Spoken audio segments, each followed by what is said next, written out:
Hi everyone, welcome to my channel. My name is Celine. This is my first tarot reading on YouTube, and I thought for the first one, it would be nice to make it to be about how to become the person that you want to become, or how to become your highest self, or how to align with your best self, however you want to interpret it. I chose this topic because I think this question really underlines all of our personal transformations throughout the different stages in our lives. We want to know who we have been and who we are now as a result of the past. And we also want to know who we want to be in the future and how to step into that. So as you can see, there are 5 cards, 5 groups for you to choose from. 1, 2, 3, 2, 5. I've done the filming for all of them already, and I can tell you they are quite different, so please take your time to choose the one that calls to you the most.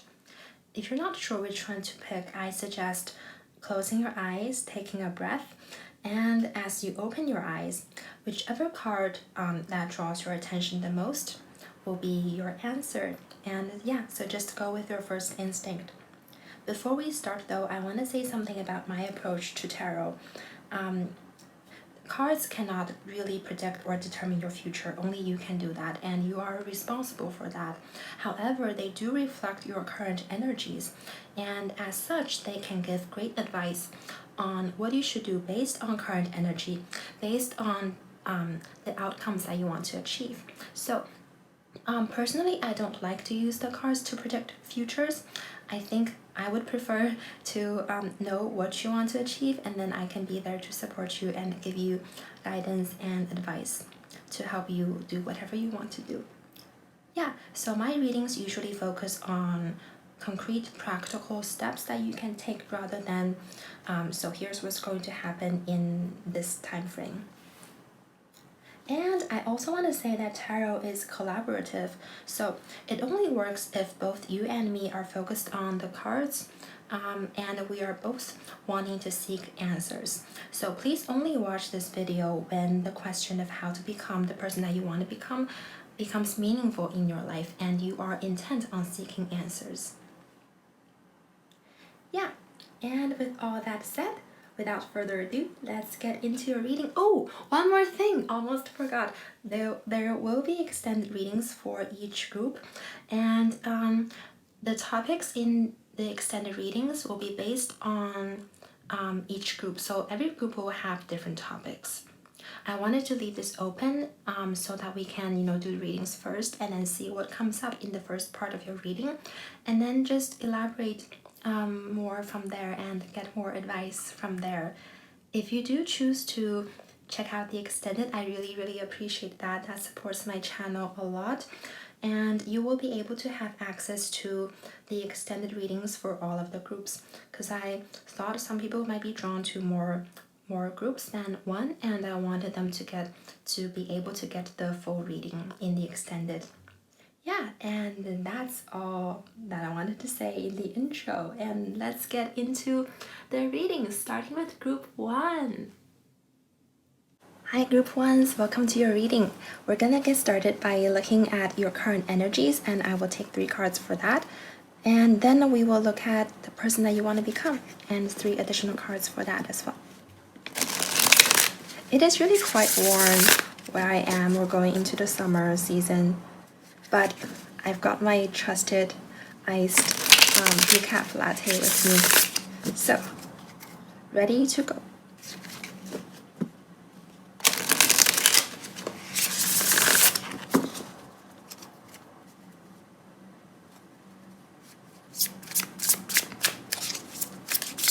Ooh, that was quick. We've got the 7 of Swords and the 8 of Wands. 7 and an 8. Interesting. Oh, okay. And the Prince of Swords, which in this deck is the King of Swords in the traditional tarot deck. If you're wondering why these cards are all upright, that's because I don't take reversed cards. However, I do read reversal meanings. It's just that personally I have a difficult time interpreting or intuiting the meaning of the cards if the image is upside down. It works better for me to be able to look at the cards and stare at them until I figure out the meaning. Yeah, so what I do is, oh,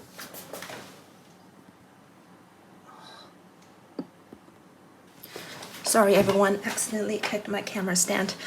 So yeah, what I do is that I interpret upright or reversal meanings based on the interaction of the cards as well as the question that we're asking, and also my intuition. I see that you're someone with a very active mind. You might have a lot of thoughts going in your head. You might be considered smart by many people. You might be into intellectual pursuits as well as be in a career or be looking into going into a career that is very mentally demanding. So I'm thinking like law, consulting, finances, the very mentally active careers. And I see that you're a person who has a lot of drive within them, and you are used to manifesting things for yourself. You're used to knowing what you want and then going after that goal. However, I think lately it's been a little, your mind might have been working against you for some reason. I see that the person that you want to be, or the biggest goal, the highest self that you want to achieve, you're somehow blocking yourself from that a little, and that's probably because of some conflicting thoughts that's going on in your mind.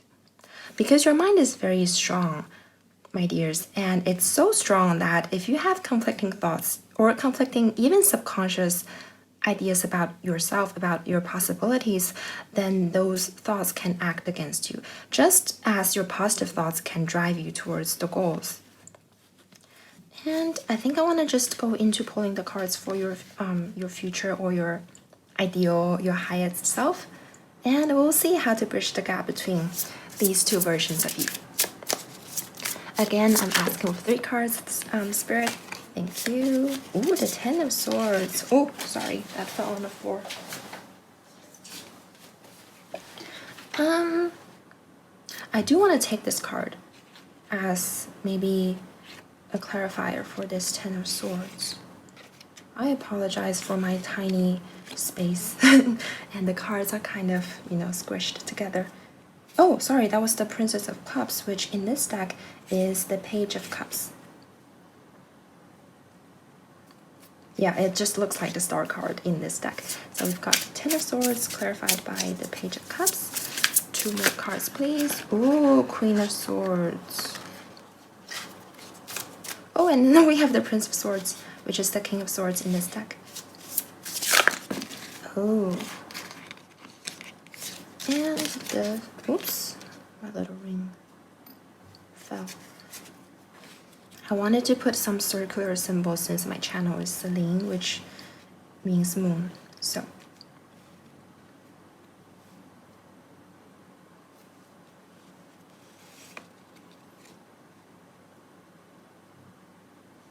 Okay, yeah, this makes sense. I see that in your ideal version of yourself, the person that you want to become, you have a little bit more feminine energy to your powerful mind. I don't mean femininity as in, the stereotypical way, but it's more cooperative. And I think perhaps rather than going for your goals yourself and being very self-driven, self-motivated, you want to have the feeling of support from people. And I see that rather than being like a lone wolf, like a very self-driven, determined person, you want to step into more of a leadership role. So I think the difference between these two things is that one, you're working just for yourself, and the other, you're leading a group of people. So yeah, and the 10 of Swords, I would interpret this card as meaning a realization that signifies the end of a belief, especially a self-belief. So I think maybe you have been limiting yourself, thinking that well, I have to go after everything myself. I have to figure out how to do everything myself. And this is the belief that has been limiting you, because your ideal you is a lot more expansive than, just someone who has to do everything themselves. Because that's really hard. That's really tiring. And, Yeah, I'm sorry that you feel this way and that you've had to, go through things that way. Know that that is not the truth. Okay, that's not who you have to be. In the Queen of Swords, I see that rather than using your mind to to strive for things for yourself, you are more willing to use the brilliance of your mind to sort of give advice to other people. Yeah, this could even be a career change that you're considering. So if you are currently or you have been in this sort of mentally challenging career that I've mentioned, like law or finances, I don't know, like investment, what else is like really tough? It doesn't have to be like the typically difficult careers. It could just be whatever job that you currently have, it is very mentally challenging for most people. But you are able to do that well. It's just that I think in the future there might be a career shift where you move into more of an advising, consulting, leading, managing sort of role. I see more HR vibes to it. You might be just moving to a more senior position, and the tasks that you're doing day to day is less, the difficult paperwork, but more leadership and group management. Yeah, and I think in the future there's a lot more fluidity going on and a lot more spontaneous creativity. So rather than, telling ourselves and telling the universe, telling everyone else what we want and then going straight after those things, we are more willing to let some surprises, spontaneous opportunities come into our lives. And that's very beautiful.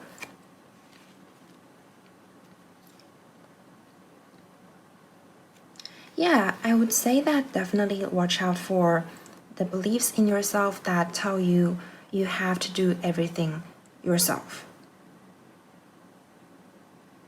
Yeah. It's the kind of feeling where, it feels very good to be independent, but independence is, think of it more as empowerment. You're empowered to achieve what you want. You're able to achieve what you want, but you don't have to achieve what you want by yourself. It's not compulsion. Independence is voluntary and positive and joyful self-empowerment. It's not a compulsive state that you have to be in, or you're gonna, I don't know, think less of yourself, or other people are gonna think less of you, or anything like that. Yeah. I just see more more softness, more openness coming into your life, where it's less, the Eight of Wands being super driven towards something. It's more about bringing other people in and then creating the overall best solution for everyone involved. And I think I want to take just 2 tarot cards and then 1 archetype card from one of my favorite decks. That's gonna show me how you can, go from the currently to the future you. Okay, 2 tarot cards, please.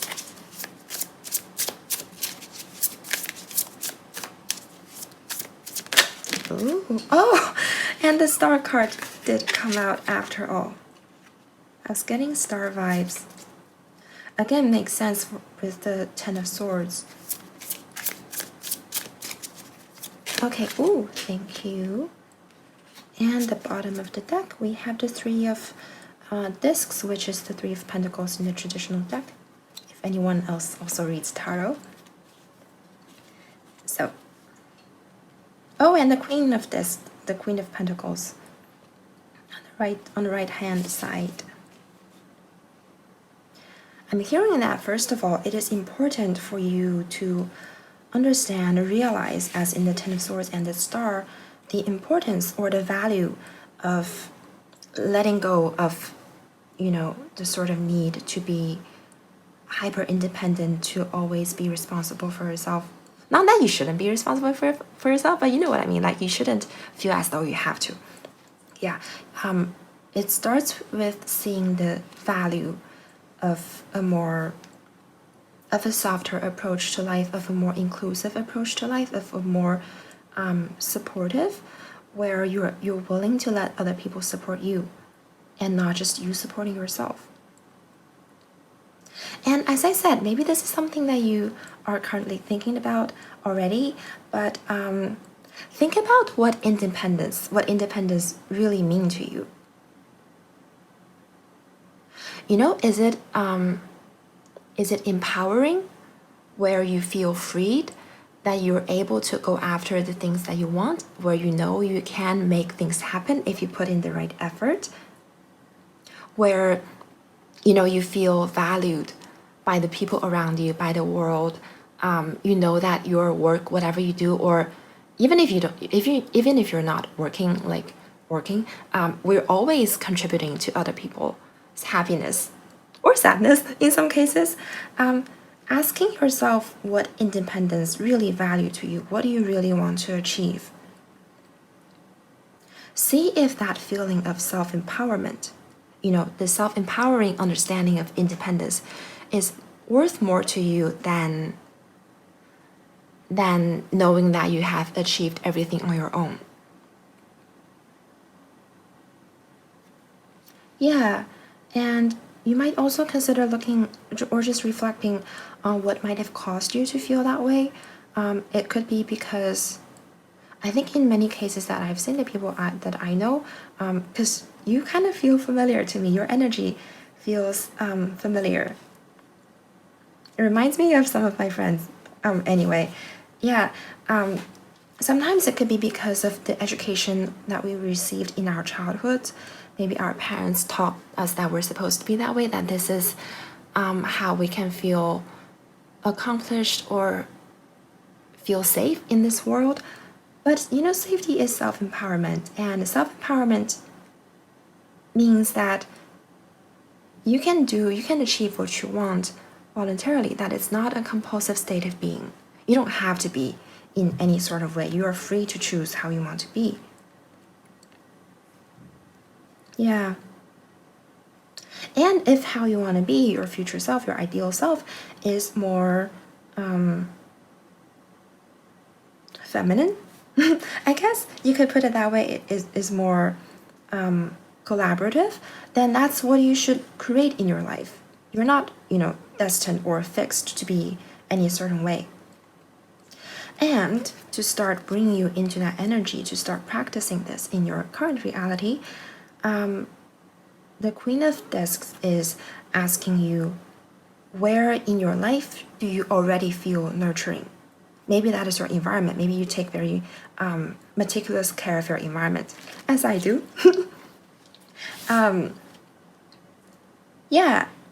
Maybe just observing the little things that you already do, that is, that has more of that softer feminine energy.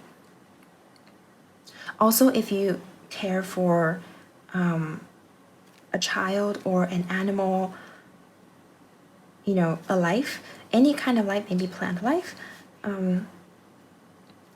observe how you interact with them and whether that makes you feel more aligned with your best version of yourself than you know, how you currently feel.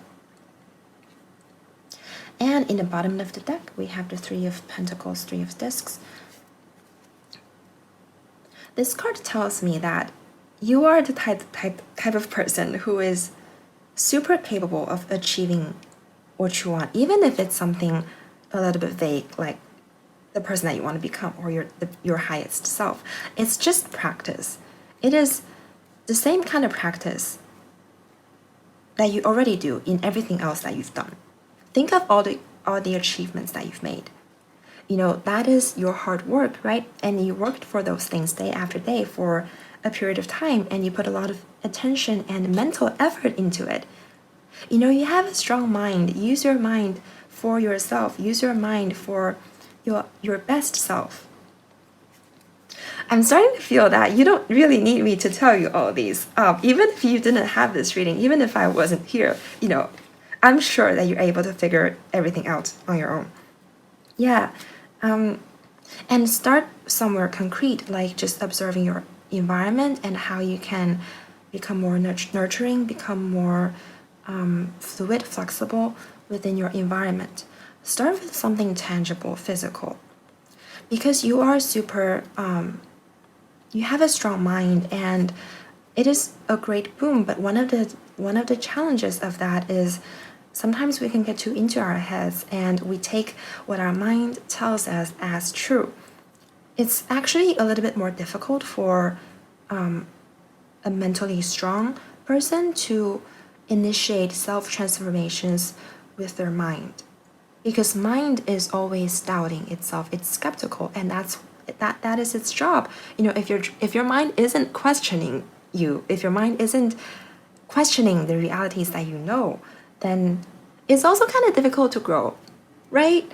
And the skepticism, the doubts, generates more ideas and more possibilities that you can use for yourself. However, we have to fix the direction for our mind for it to, work for us and not against us. And we can set that foundation of our direction with tangible, concrete, physical things and physical habits even. Yeah. Even though I said earlier that you're not supposed to feel compulsive, that you have to be a certain way, that's not what habits are for. Habits is, it's something that you willingly do for a period of time and you know why you do it. It's not compulsive. It's not as if you have to be that way for the rest of your life. It just sets a good foundation for the direction that you want to move in. Yeah. I have so much faith in you. Seriously, because you are very, very capable. Not just your mind is capable, your energy, I see it is also very fluid. By that, I mean, just think back to all the things that you have achieved. Did it feel easy? Or did it feel like they should happen to you? I don't mean the process is always easy, but I think most of the achievements that you have, you achieved them with a feeling of, well, they come natural to me, or, well, I deserve them, I deserve to have them, and I can envision myself having those things. And that's what I mean by the fluidity of your energy. Your energy is ready to go after the things that you want.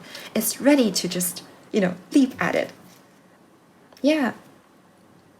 So go for it. Start small, start physical, start tangible, build up.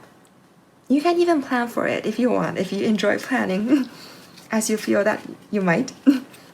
Okay, and I'm going to take the archetype card now for perhaps a summary or just further direction of how you can step into your best version of you. Even though I say that best version of you is already within you, the fact that you have those desires is proof that you are already, you're already 1 foot in, 1 foot out. It doesn't take much to pull yourself into that place, Oh, however, it is my belief that, I don't think people should be blindly positive. It's always possible that the transformation takes a little bit longer if you're not actively working for it. You're 1 foot in, 1 foot out. Eventually, you're going to take the leap into the person that you want to become. However, how long this transformation takes is up to you, and how much attention and energy you put into this transformation. Okay, so can I please get a card that will give group 1 maybe a summary or more ideas on how they can transform into their best self. This card is taking slow to speak. Could also be because it is a massive deck. Just compare it to the rest of my cards. Yeah, and a little bit hard to shuffle because of that. Ooh, okay. I felt something with this. Yeah. The self! Oh my gosh. Oh my gosh, with number 29. You are super powerful. Your transformations are always self-initiated. I wonder if you already know this. Like, think back to all the transformations, the changes, the personal growth that you've done so far. I'm willing to bet that most, if not all of them, are self-driven. You know where you want to be. You know what you want to achieve. You know what you want to do with your life, and you just went for it. I think what's currently holding you back, what might have led you to this reading, is just this self-limiting belief that you have about your independence. Know that you are empowered. You've always been empowered. You know your abilities. So don't let... I'm hearing that don't let your strength be your limit. By that I mean, you are super capable, but that doesn't mean you have to do everything yourself. Again, I'm just repeating myself now. I know. Yeah, so with the self, I see that there is a lot of potential within you. And, okay, it's not as though when I said your best self or the person that you want to become is a little bit more feminine than your current energy, I don't mean that your purpose or your mission in this life is to become more feminine. That is just another thing that you want to experience in this life. Deep down, you know that we are here, or you know that you are here to experience all that you can experience. And so far, you've mastered this manifesting and this productive and motivated and creative energy. This sort of active and, if I may say, more masculine energy of creating things in the external world for yourself.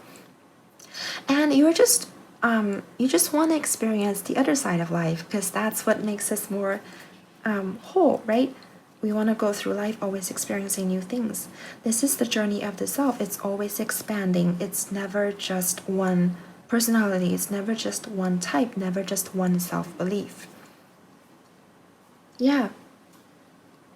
Even with your belief that you are independent, that is a belief, believe it or not. That is a positive belief that has mostly been working for you. However, we are not set in stone. We're not fixed into that one thing. Yeah, you have the pearl within, the rays of rainbow. It's also the number 29, which makes me think you're really on the cusp of something. You're really 1 foot in, and I can feel that your momentum is going into that. You might also literally be around the age 29 or late 20s, or you feel that you're about to move into, a high point in your career. Just 30s or early 30s is usually where most people achieve, the height of their careers, right? Or it's where the best parts of their career start, early 30s. Yeah, and you're just right at the brink of that. So it just takes a little bit more understanding, more realization of what you want to achieve, what really was really meaningful to you to push yourself over the edge. Yeah, wow. I love this reading for you, and wow, you are super powerful, and you can do it. You can do it. Your mind can make it feel tough at times. When our minds are so strong, is usually our greatest strength as well as hurdle. And it can feel as though you can't see the light of day, or you can't see the way there. You might know what you want to achieve without knowing the way there. And I think that's the most frustrating thing a person can experience, to be honest. Yeah, and I feel that's what has led you to this reading. And I hope what I said has given you some light as well as direction. Yet I know that what we have built up in our minds for many, many years cannot be undone, unraveled, unset just by, a stranger on YouTube, rambling on for like, I don't know how long it's been, 30 minutes, 20, 30 minutes. So yeah, I feel like it's definitely work. However, I think it's work that you're willing to do. It's practice. It's the building a foundation that you're willing to do. If you're interested in knowing more about, how to resolve this mental conflict, as well as the more specific things, advice for what you can do day to day to both put yourself over the edge as well as to help bring your mind into unity with your highest self. Well, check me out in my extended reading. It's going to be for all groups, not just your group. If you go through the link that's in the description below, yeah. Just in case that maybe you were drawn to some other groups and I didn't want to leave any of that possibility out. Yeah. Wow. I guess that's all the things that I wanted to say in this reading, and I want to close this reading by saying thank you so much for listening, for tuning in, and I really hope this reading brought you some light. Know that you already have so much light within you. The light in me sees and unconditionally supports the light in you to become whoever you want to be, whatever you want to achieve. Yeah, you are always the master of your destiny. The cards only offer suggestions based on current energies. Okay, so keep creating, and I hope to see you in my next video. Thank you. Bye. Hi, Group 2s. Welcome to your reading. So we are going to be pulling 3 cards that's going to show me your current energies, and then 3 more cards that's going to tell us the person that you want to become. From there, we're going to see how we can get from point A to point B. Okay, so 3 cards, please, Tarot. Oh, wow. Already a really powerful energy. The Death card, which is not literal death, but transformation. Death of the past self, as we know it. Ace of Wands. Okay, and the Empress was the card that fell out. And I think I'm going to go straight into pulling cards for your future self. Oh, the Two of Wands following the Ace of Wands.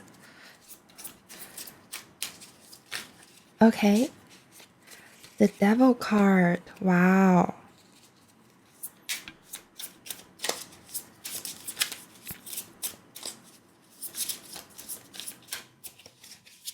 Oh, okay. Let's take the card that actually fell out, and as well as this card that flipped out as a clarifier. Okay, so we have, for your current energy, we have the Death card, Ace of Wands, the Empress, for who you want to become, Two of Wands, the Devil, and the Nine of Wands, as well as clarified by the Hanged Man, or the Hanged Woman. Alright, Group 2s, I had to pause for a while to make sure the camera was getting everything correctly. Okay. It's super warm where I am, so I have my iced decaf latte with me and some refreshing flowers.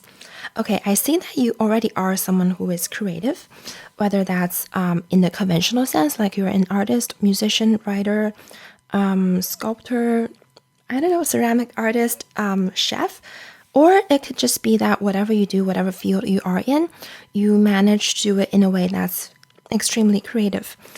And you also have quite a bit of feminine energy with you.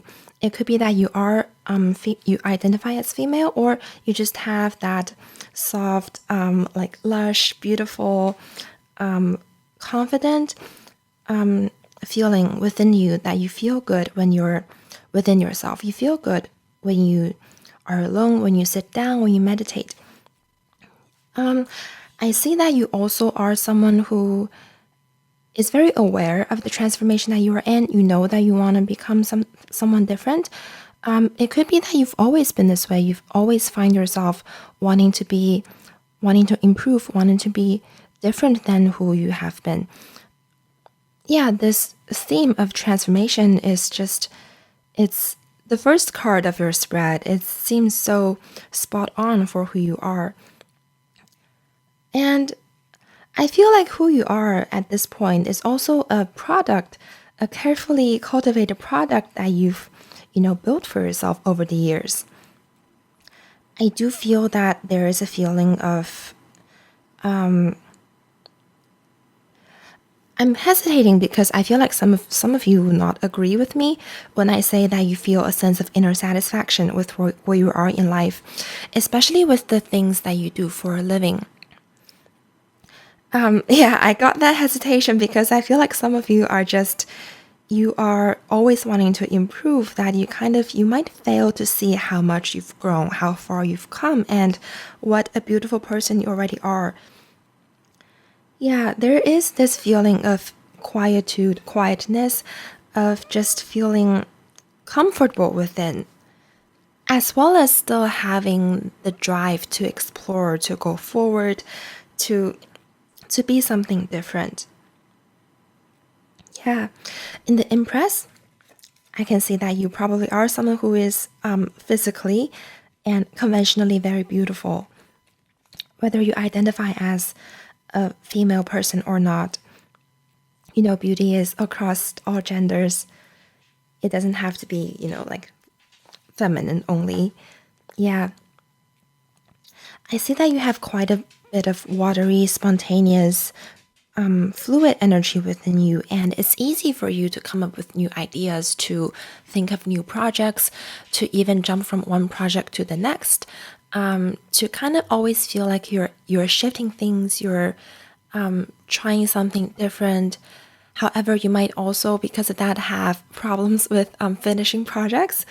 You might never find yourself or want to find yourself in a situation where you stay for too long. In your future self, I see there is a hope, a desire to be more grounded, whether that's in the more long term project, as in the Devil card and the Nine of Wands, or I get this feeling that I'm gonna estimate that for 35% of you, I feel that's probably too specific, but for maybe like 35% of group twos, you are looking for a soulmate type of person, a partner, someone you find stability in, someone who can ground your creative, up in the air, watery, flowing, always expansive energy. Someone who can also amplify your energy. It doesn't have to be a person, as I said. That could only be for a minor part of you. It could be a person, a project, a job, or maybe a place that you find yourself wanting to root yourself in. Yeah, there is something you're looking for, a person or something to mirror, to harmonize, to amplify your creative energy. And I do think that maybe one of the wishes you have for yourself is to be a more long-term minded person, to stick out projects, to get to the point where it's not just the fun of the beginning, it's not just the excitement, and it's not just the flow of the middle. You get past to the middle to close to the climax of the project, and you feel like you have to put the work in. I think you really want to experience that feeling. You want to put in the hard work. You want to feel like you're challenging yourself. You're maxing out your potential. Yeah. And I think you're going to find a lot of freedom in that. It's not going to be fixing you. It's not going to limit you. It's going to free you. It's going to empower you to know that you are capable of this almost grind energy. You're also going to be able to see your life, your work from a new perspective. It's not, creativity and fun does not only come from excitement, the excitement of the beginnings of things. It's also in, the finishing of a project. If you push yourself in your future self, in your ideal version of you, once you get yourself to that point where you feel as though you've really tapped into all of your potential, that's when you're really going to see the genius of your creativity. Yeah, I think the current journey that you are on is to bring your creativity to the next level. Yes, because you already are super good at that, and you're ready to grow into the next step of artist. Okay, I'm going to take two tarot cards that's going to show us how you can get from your current self to the best version of you, as well as one oracle card from the archetype deck. Oh, okay. I guess I'll take this card and the top of these cards that came out. Wow, okay, this makes sense. Hold on, I'm gonna get some water. All right, and I'm back. Excuse my voice this morning. I feel like, I don't know, my voice feels a little bit like sandpaper. Like I feel the sense of overexerting. And I know it's not my typical state. I wonder if perhaps some of you feel like you're overexerting yourself a little bit, especially your creativity. I think it's partly coming from this death card. You're so intent on changing yourself, improving yourself, that you might overdo it. Or it might just put too much mental pressure on yourself. In the Knight of Discs, the Knight of Pentacles, as in traditional tarot, for those of you who are looking for a partner, that person is coming to you. There is a really grounded and powerful, hardworking, and abundant energy, materially abundant energy that's coming towards you, either in the form of a person or a job, a situation. And I think that energy, that person coming in, is going to bring out this the more long-term minded side of you. Yeah, this energy or this new situation or person is going to make you feel like you want to stick out something, that it's going to be worth it. It's going to be worth putting in all of your effort and a lot of your time. This energy is saying that, hang in there, wait for it. Wait for the finish. I think because your current energy makes me feel like you're a little bit like dancing in the air. You're so fluid and so malleable. You're so creative and generative. You're constantly making up and thinking up new material. It's got so much vibrancy. Yeah, and I feel like okay, so first of all, know that your future self, your best self, is already within you. However, the reason I say that something new or someone new is coming in to bring this energy towards you is that because your energy is so fluid, it can be a little bit difficult for you to voluntarily switch into that grind, that hustling mindset. What I'm saying is that, well, it is difficult for you to voluntarily just change yourself into someone different. However, you can use your flexibility, your flexible mind to your advantage in the Prince of Swords, which is the King of Swords in the traditional tarot deck. Come up with new ideas of how you can structure your life. Because a lot of your new ideas are about new projects.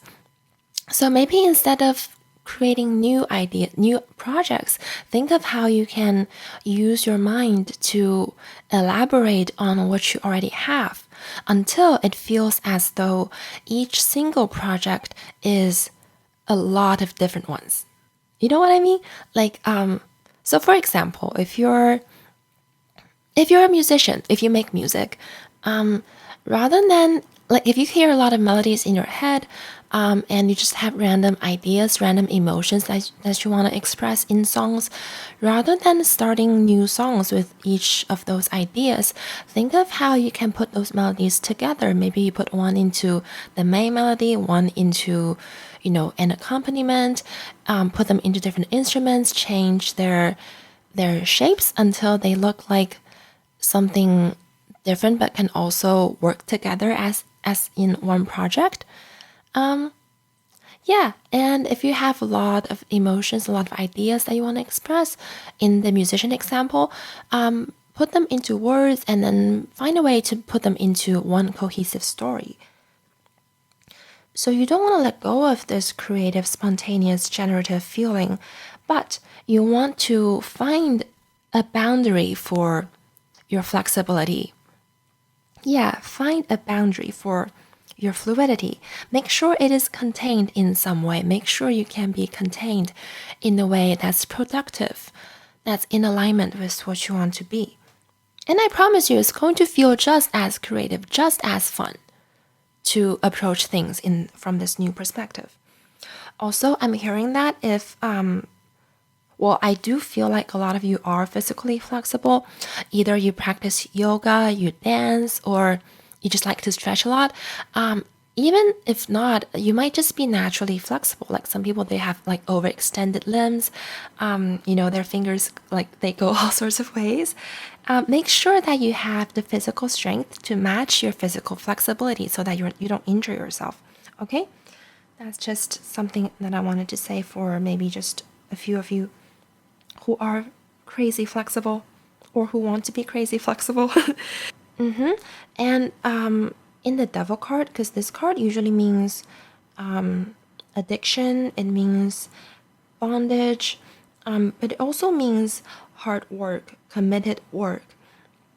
I feel like you are really like something, maybe you feel as though your soul is looking for something to tie you down, but not like limit you, but tie you down in a way that makes you feel safe, that makes you feel secure, like you have something big and stable to look forward to in a long time to come.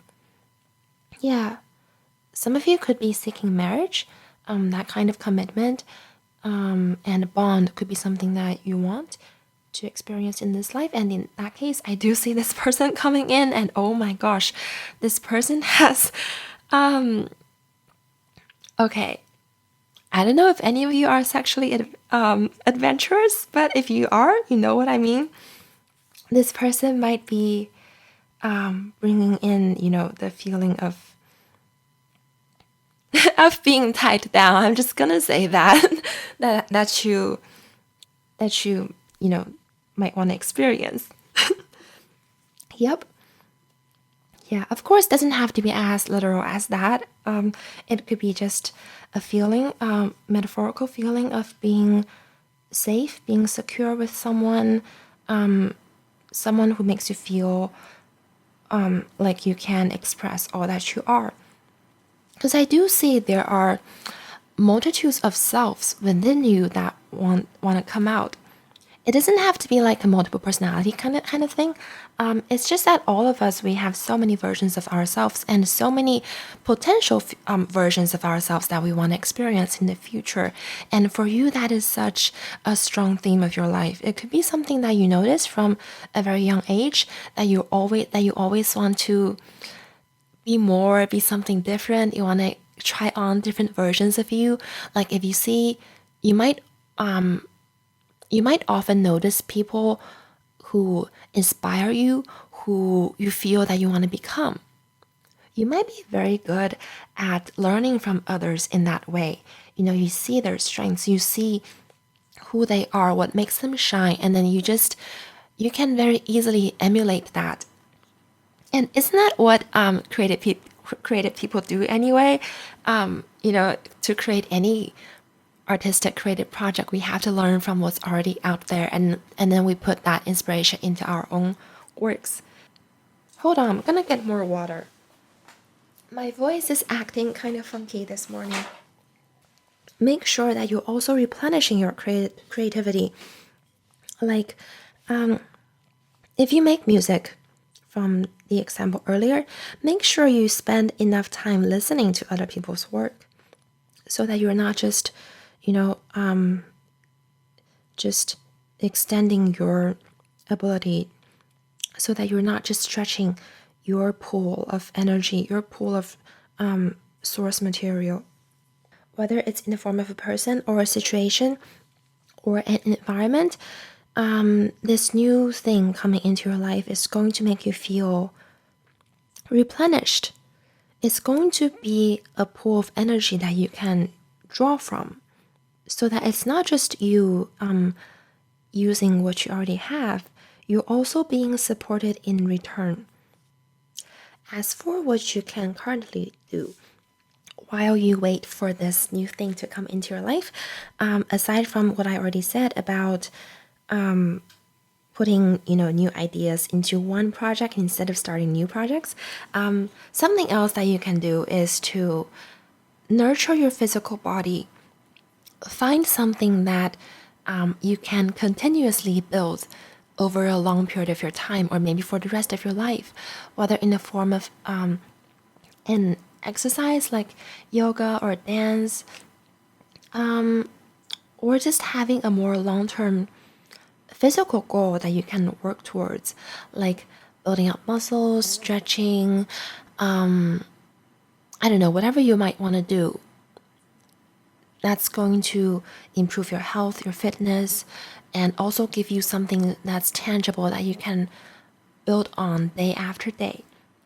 Also, having good routines, morning routines, evening routines, midday routines, whatever you feel like, can be really helpful for this group in particular.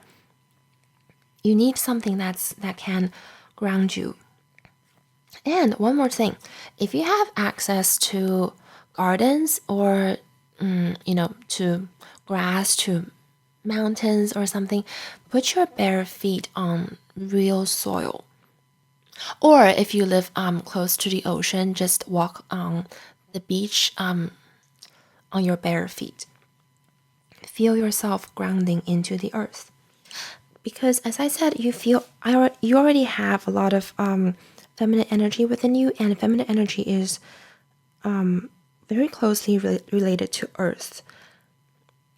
She feels her best when she has a pool of energy to draw from, when she has a safe place to return to. So feel the sense of being rooted as well as being supported and being uplifted. Hold on, let's get your oracle card from this archetype deck. It is a massive circular deck.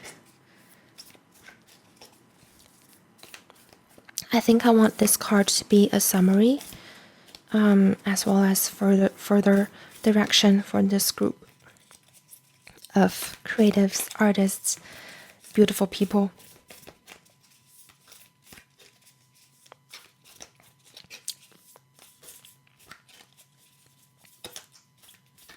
It's taking a while because it's so hard to shuffle.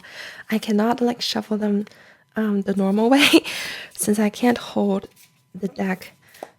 Yeah. Oh, okay. We have the Lover. Oh my gosh. I want to amend the percentage I gave earlier. Maybe it's not just 35% of you who are looking for a soulmate partner. It could be that 65% of you are looking for that, and 35% of you are looking for a new situation or environment. You have such strong Lover energy, and the Lover is also about duality, about balance, harmony, amplifications through harmonization is the meaning I have for twin images and duality. You are not meant to go through this life alone. Your energy is one that's very attracting rather than exerting. So make sure you're not overexerting yourself.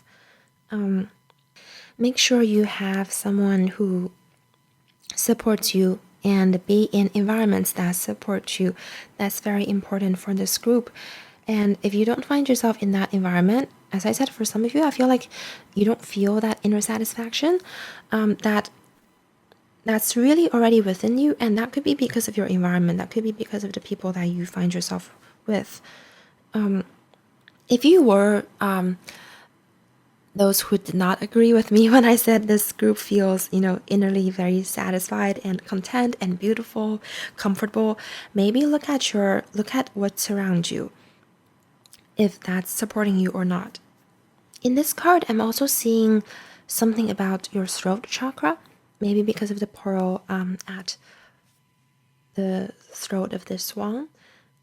Some of you could be singers. In that case, make sure you're hydrating yourself.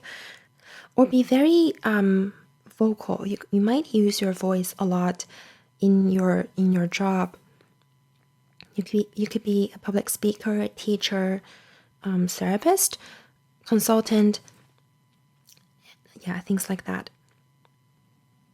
Something else I will say for this group is that I get this feeling that because a lot of your energy is very, very light, very uplifted, and quick moving, yet you are also driven towards something more stable.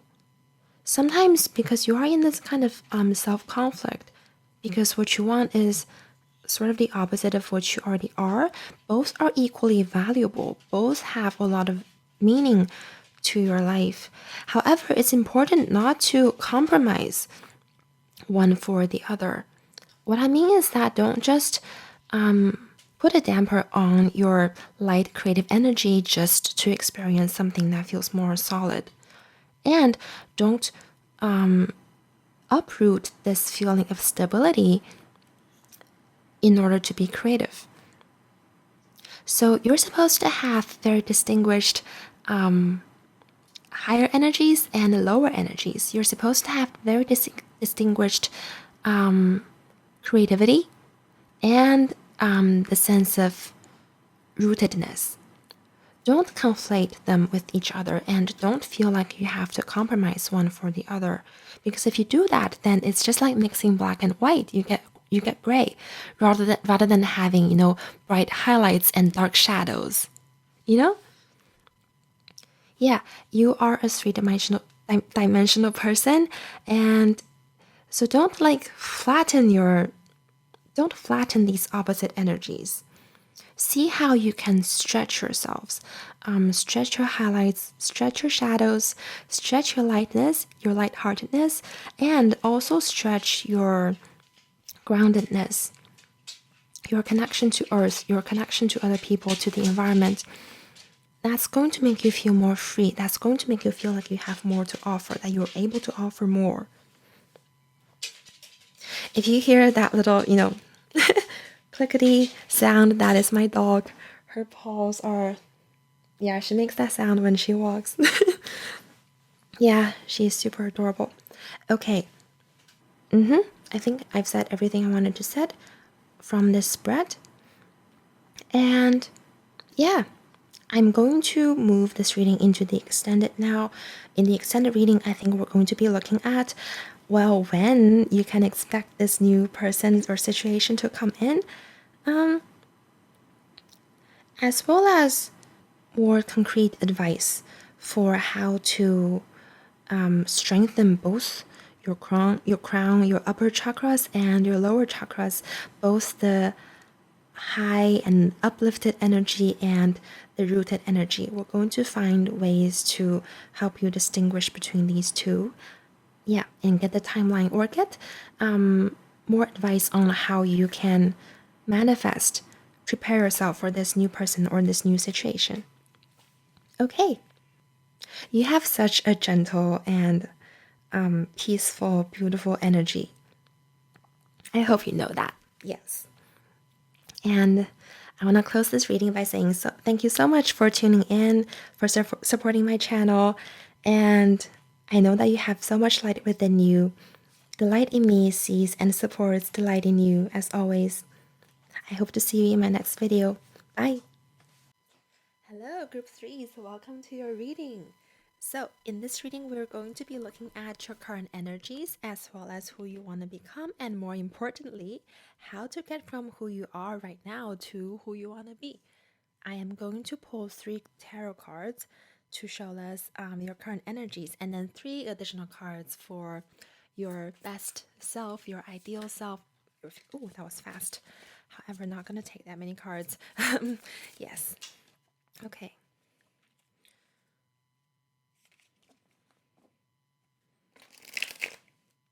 Oops.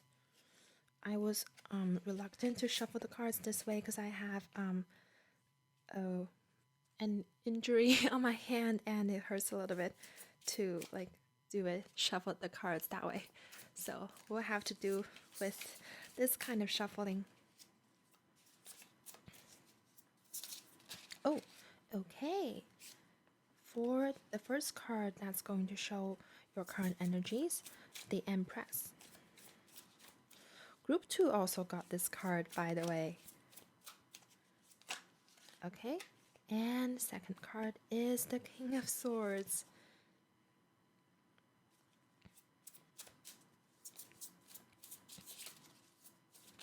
Ooh, oh my goodness, the Magician. Sorry, 1 second as I grab my glasses. Without them, I can't see anything. Okay, you have the first of the major arcana as well as the third of the major arcana. And by the way, Prince of Swords in this tarot deck is the King of Swords in traditional tarot. If you're wondering why all of my cards are upright, it's because I shuffle them that way. I keep them that way in my decks. It's because for me personally, it helps my intuition to be able to look at the images upright. It helps bring up associations and helps just stimulate my imagination when I'm able to see images upright. When I see them reversed, my brain doesn't really compute. However, this does not mean that I don't read reversal meanings. It's just I read reversal or upright meanings based on the interactions of the cards, the questions that we're asking, as well as my intuition. Just in case anybody was wondering why all of these cards are upright. Yeah. You're already really good at manifesting everything that you want in your life. You're very, very skilled in your career as well as just in life in general. So for example, in the Empress, I see that you're very good at organizing or just making your environment the way you like it. Like if you make tea for yourself, or if you make coffee, if you make anything, if you cook for yourself and your family, you're really good at that. It doesn't have to be only the things related to your career, although you're extremely skilled in that as well. It's just that you bring that artistry, that expertise into everything you do. Your mind is very meticulous and you want to do everything well. There is this feeling of going after mastery. However, it's really cool that this energy is not only in the mental or the career sphere, it goes into all of your life. You're not neglecting anything. You don't see any part of life as inferior as any other, especially you don't see the feminine aspects of life as inferior or less useful than the more masculine, the more ambitious, the driven aspects of life. You bring pretty much equal energy and attention into everything that you do, everything that you touch, whatever. I wonder if do you have friends who have told you that like your space just feels different than other people's spaces, like when they use your things, if they borrow your things and they go into your room, they feel different. Like, so for example, if you cook, you might take really good care of your pots and your cooking ware. Yeah. Ooh, and you're someone who's into things that require a lot of detailed work, detailed manipulation, and very specific skills. Like you have to be very, very precise to be good at the things that you are good at.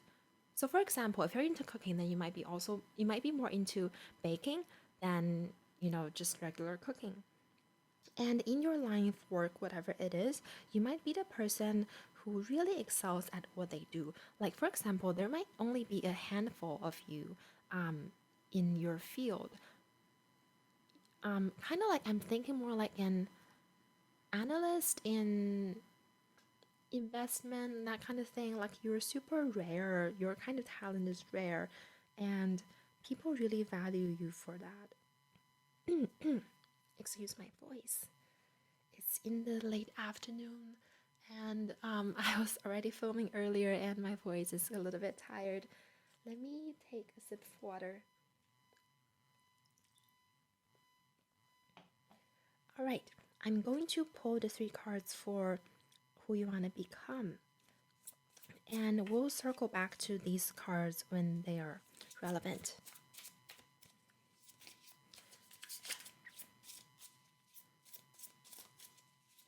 Ooh, not gonna take that many cards. Death card. This card has come out in all of the groups thus far, whether in the first part on YouTube or in extended reading.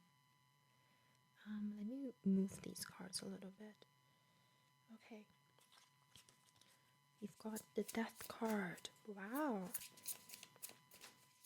That's the card. That's the card for transformation, for inner growth, for becoming someone you've never been, someone who inspires you.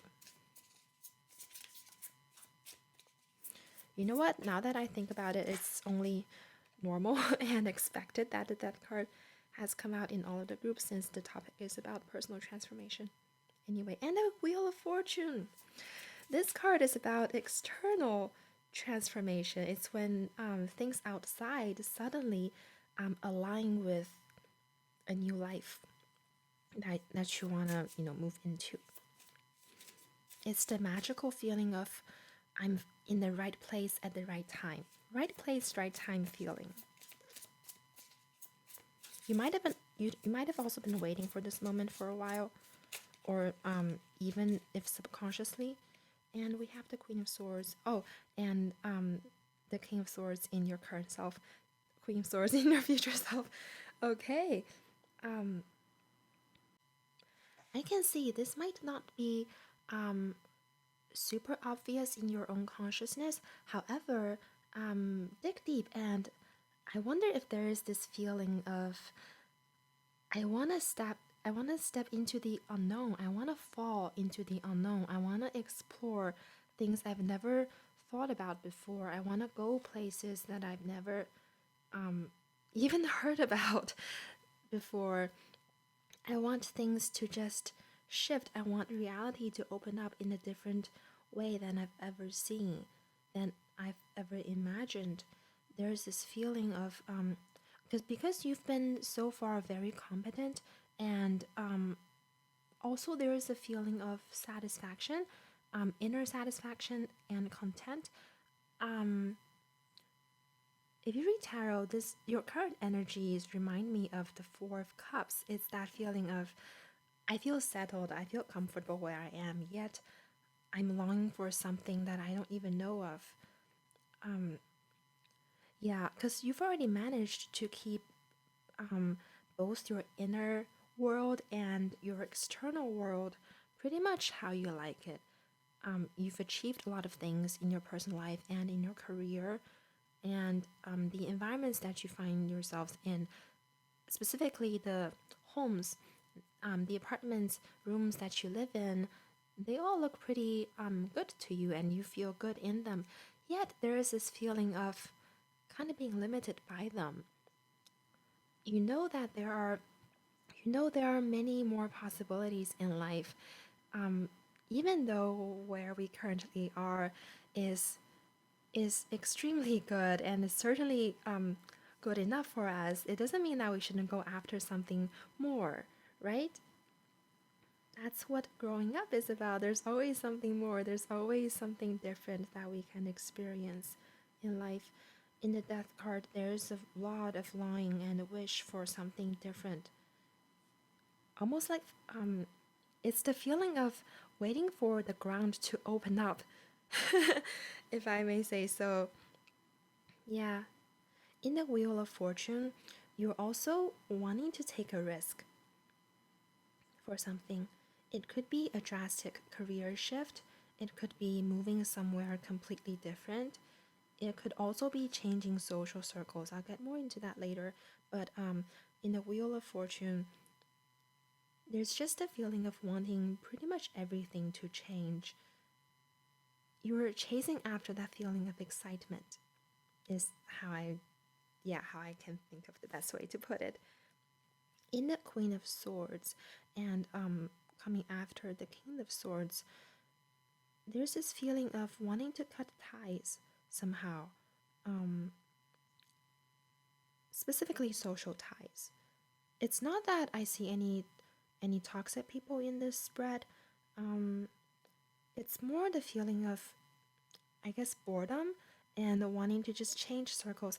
Ooh, your spread reminds me of something my mom said to me a few years ago. So a few years ago, she was stuck in a work environment. She's pretty much reached the top of the organizational chain, and she could stay there, and every day would just go by just fine. She would be making enough money, and she would be comfortable. The environment is really familiar. However, she felt really stuck in that place.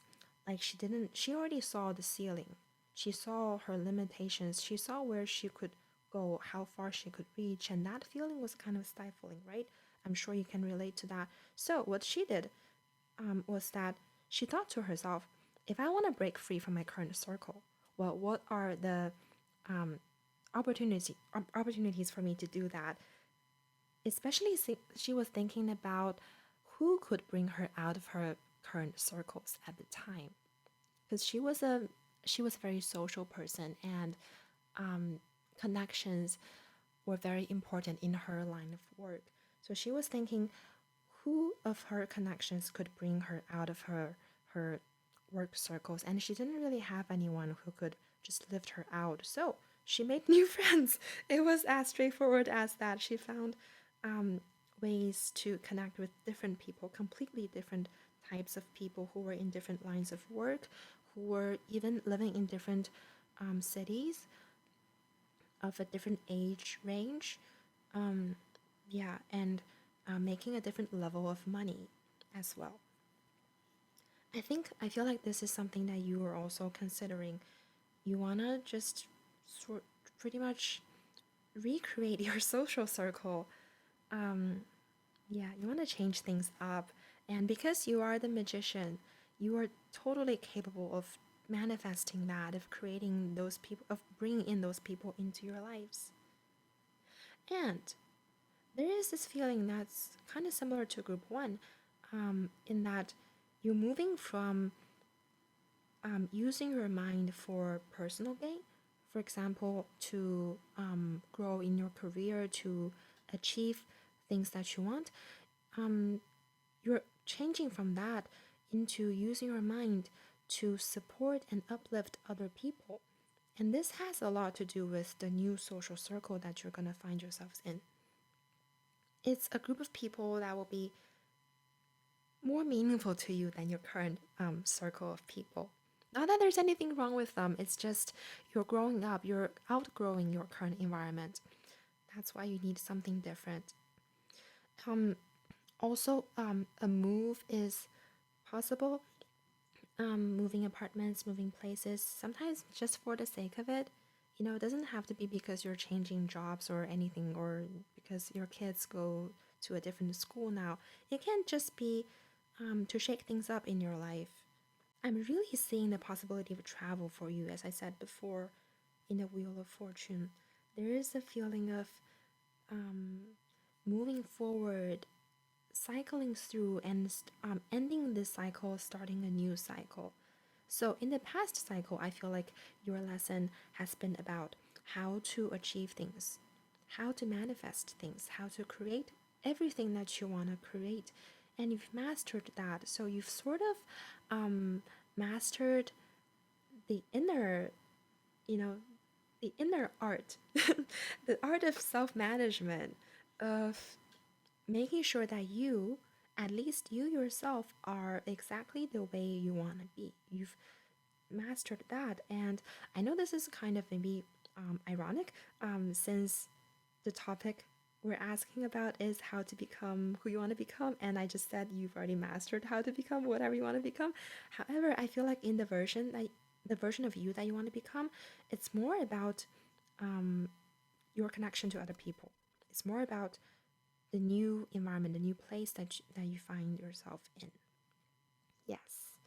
After we've learned how to manage ourselves, how to be productive, and how to create abundance, how to create opportunities for ourselves, it's important that we step out of our own way and we don't become our own limits. This is really cool, and I feel like it's going to be you're going to be able to resonate with this. So let me find a way to explain this better. I'm like stuttering because ideas are coming up and my mouth cannot keep up with my mind. So yeah, okay. This feeling is like, you know, when we're able to create whatever we want for ourselves, then it's kind of like, well, what's new? Everything I want, I know how to put in the effort to get it, and I know I can put in the effort to get it. And after I've gotten those things, well, what's new in life, right? There we have the feeling of I'm sort of my own limitations because everything I want is just, you know, it's decided by me and then achieved by me.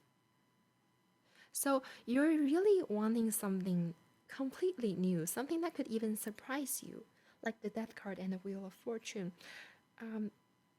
You're subconsciously, or perhaps consciously, wanting to lose control, wanting to surrender more, wanting to just fall.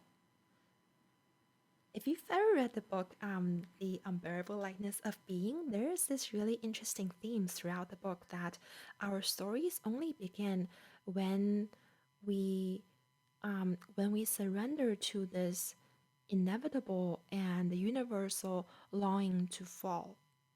The author says something really similar to this pretty early on in the book, so it's not a spoiler.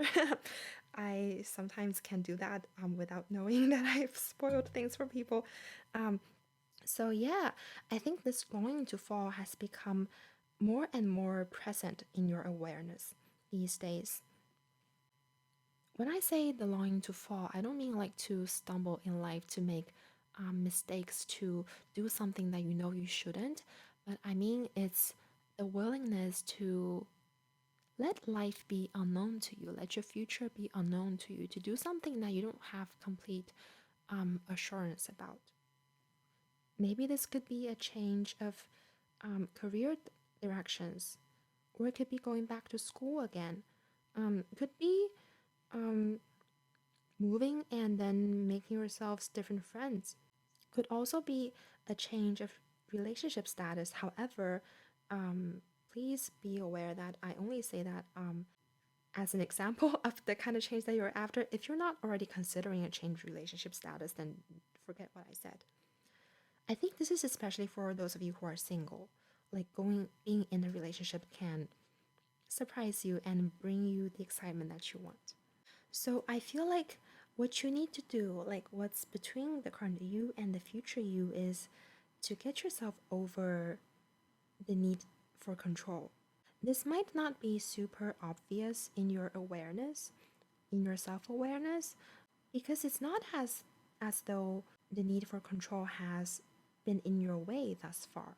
However, to really experience this unknown, this wildness of life, you have to be conscious of, I guess, the limits of when you're able to create everything for yourself, when you're able to decide everything for yourself, when you feel as though you know everything in life, when you feel as though you know how you want your life to go.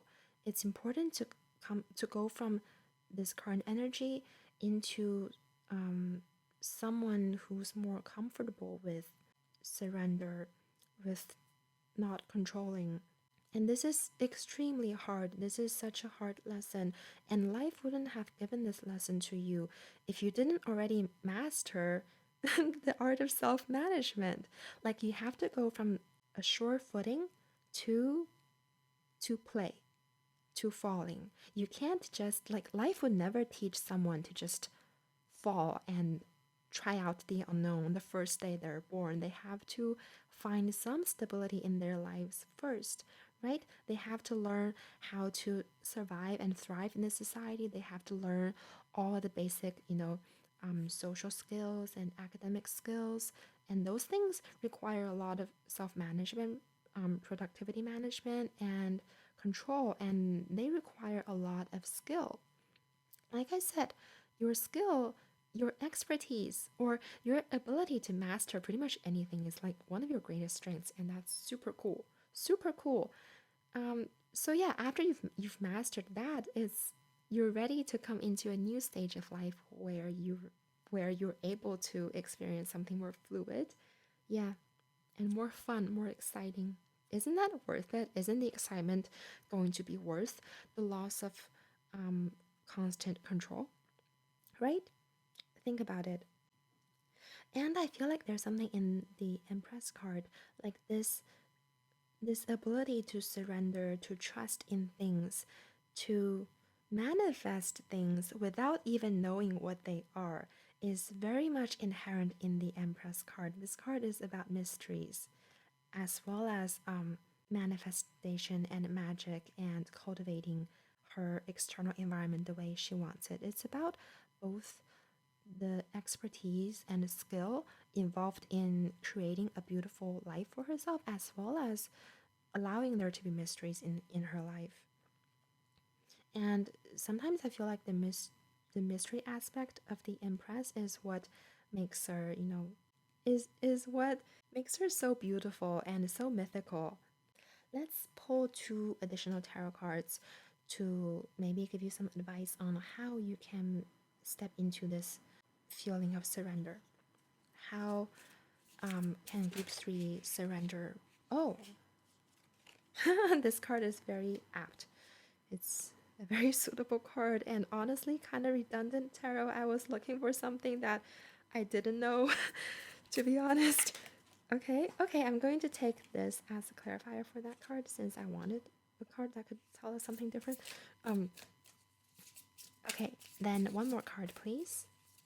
Oh, in that case, this is what I always do if I have a card that flips and a card that falls out, or many cards that fall out.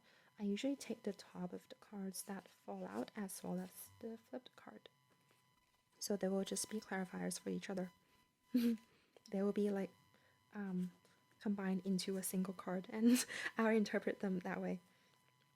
Oh, the Fool! I was thinking about the Fool when I said all the things about falling and stepping into the unknown. That's where the metaphors came from, because in the traditional Rider-Waite tarot, the Fool is represented by this young man who kind of like who's one foot on a cliff and one foot out, and he has a dog companion, but he's so carefree. He's so happy to be falling off that cliff. He has such light luggage on him too, like just a tiny little sack. Oh, and by the way, your cards are Three of Wands, Nine of Swords on the left side, and the Fool, as well as the Princess of Discs, which is the Page of Pentacles in the traditional tarot deck.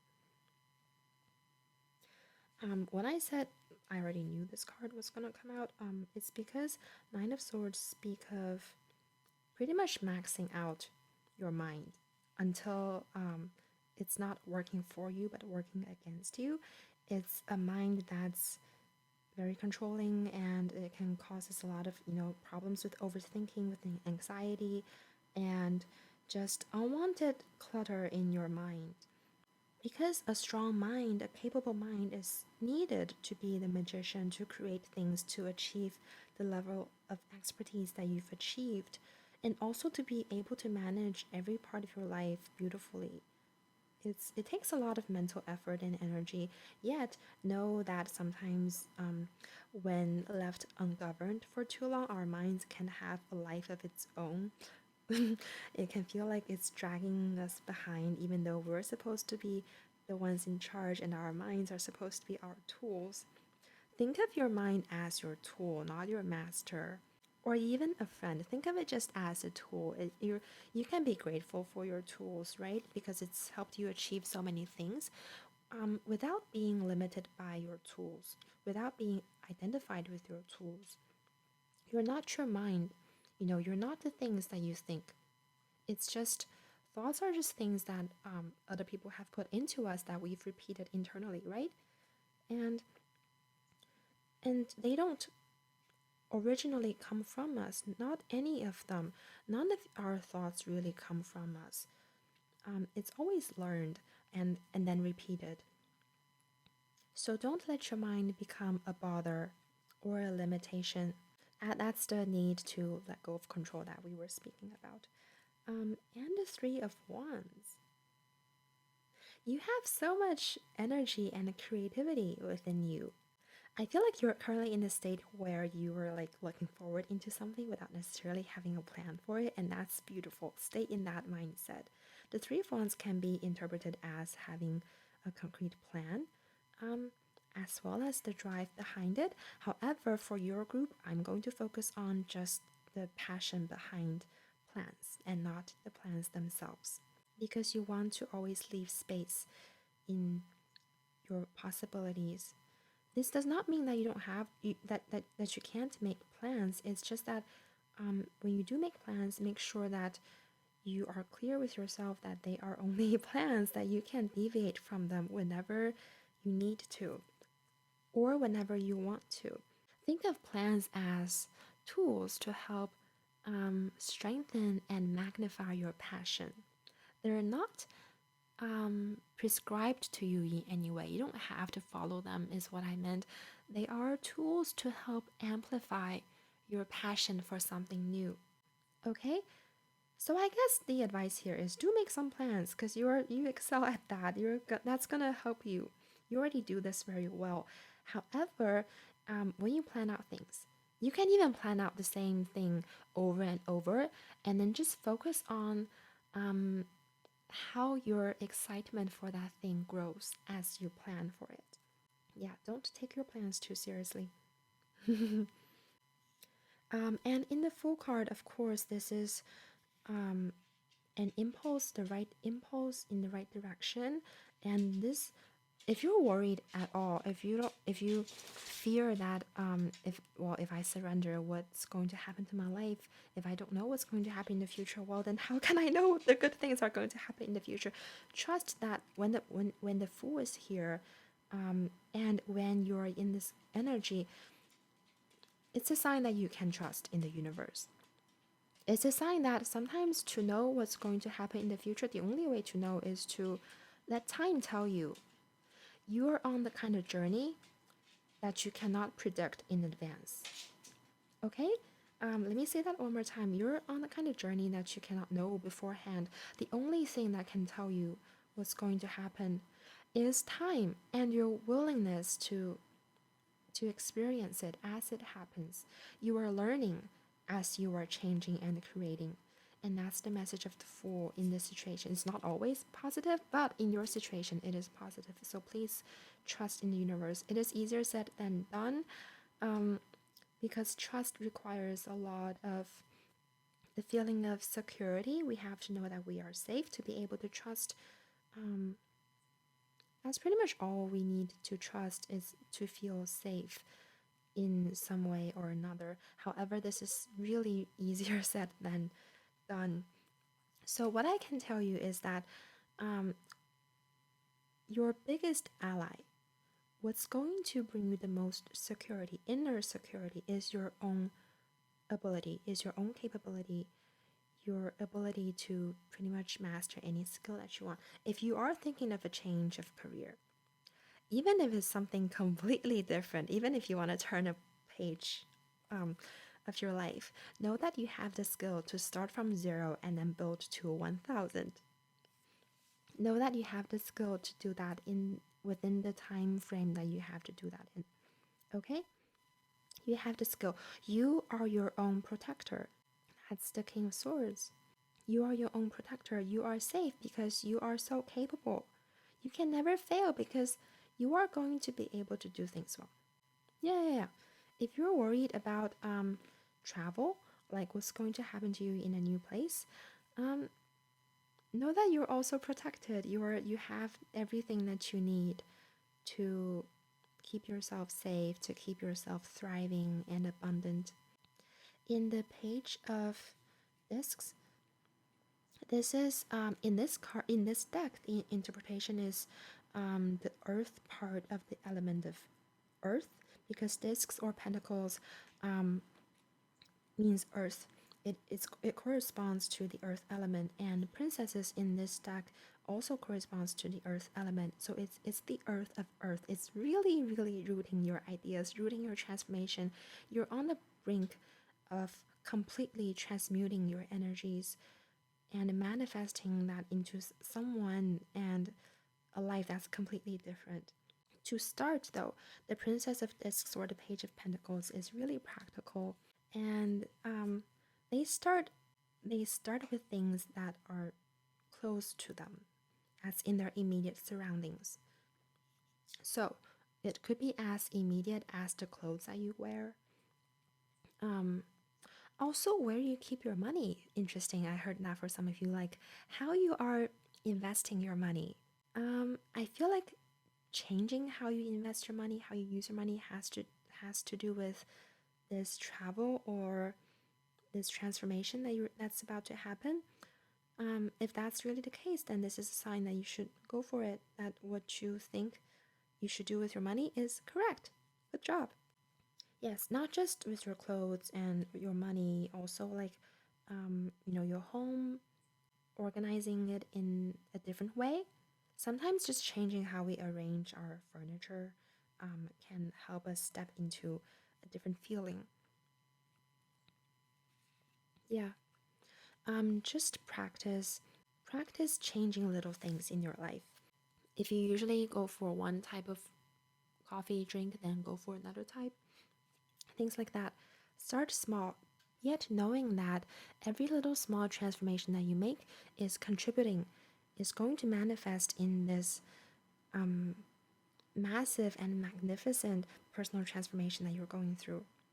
How you can surrender to the wisdom of the universe is by starting with the very little things, because the attitude of surrender has to be practiced.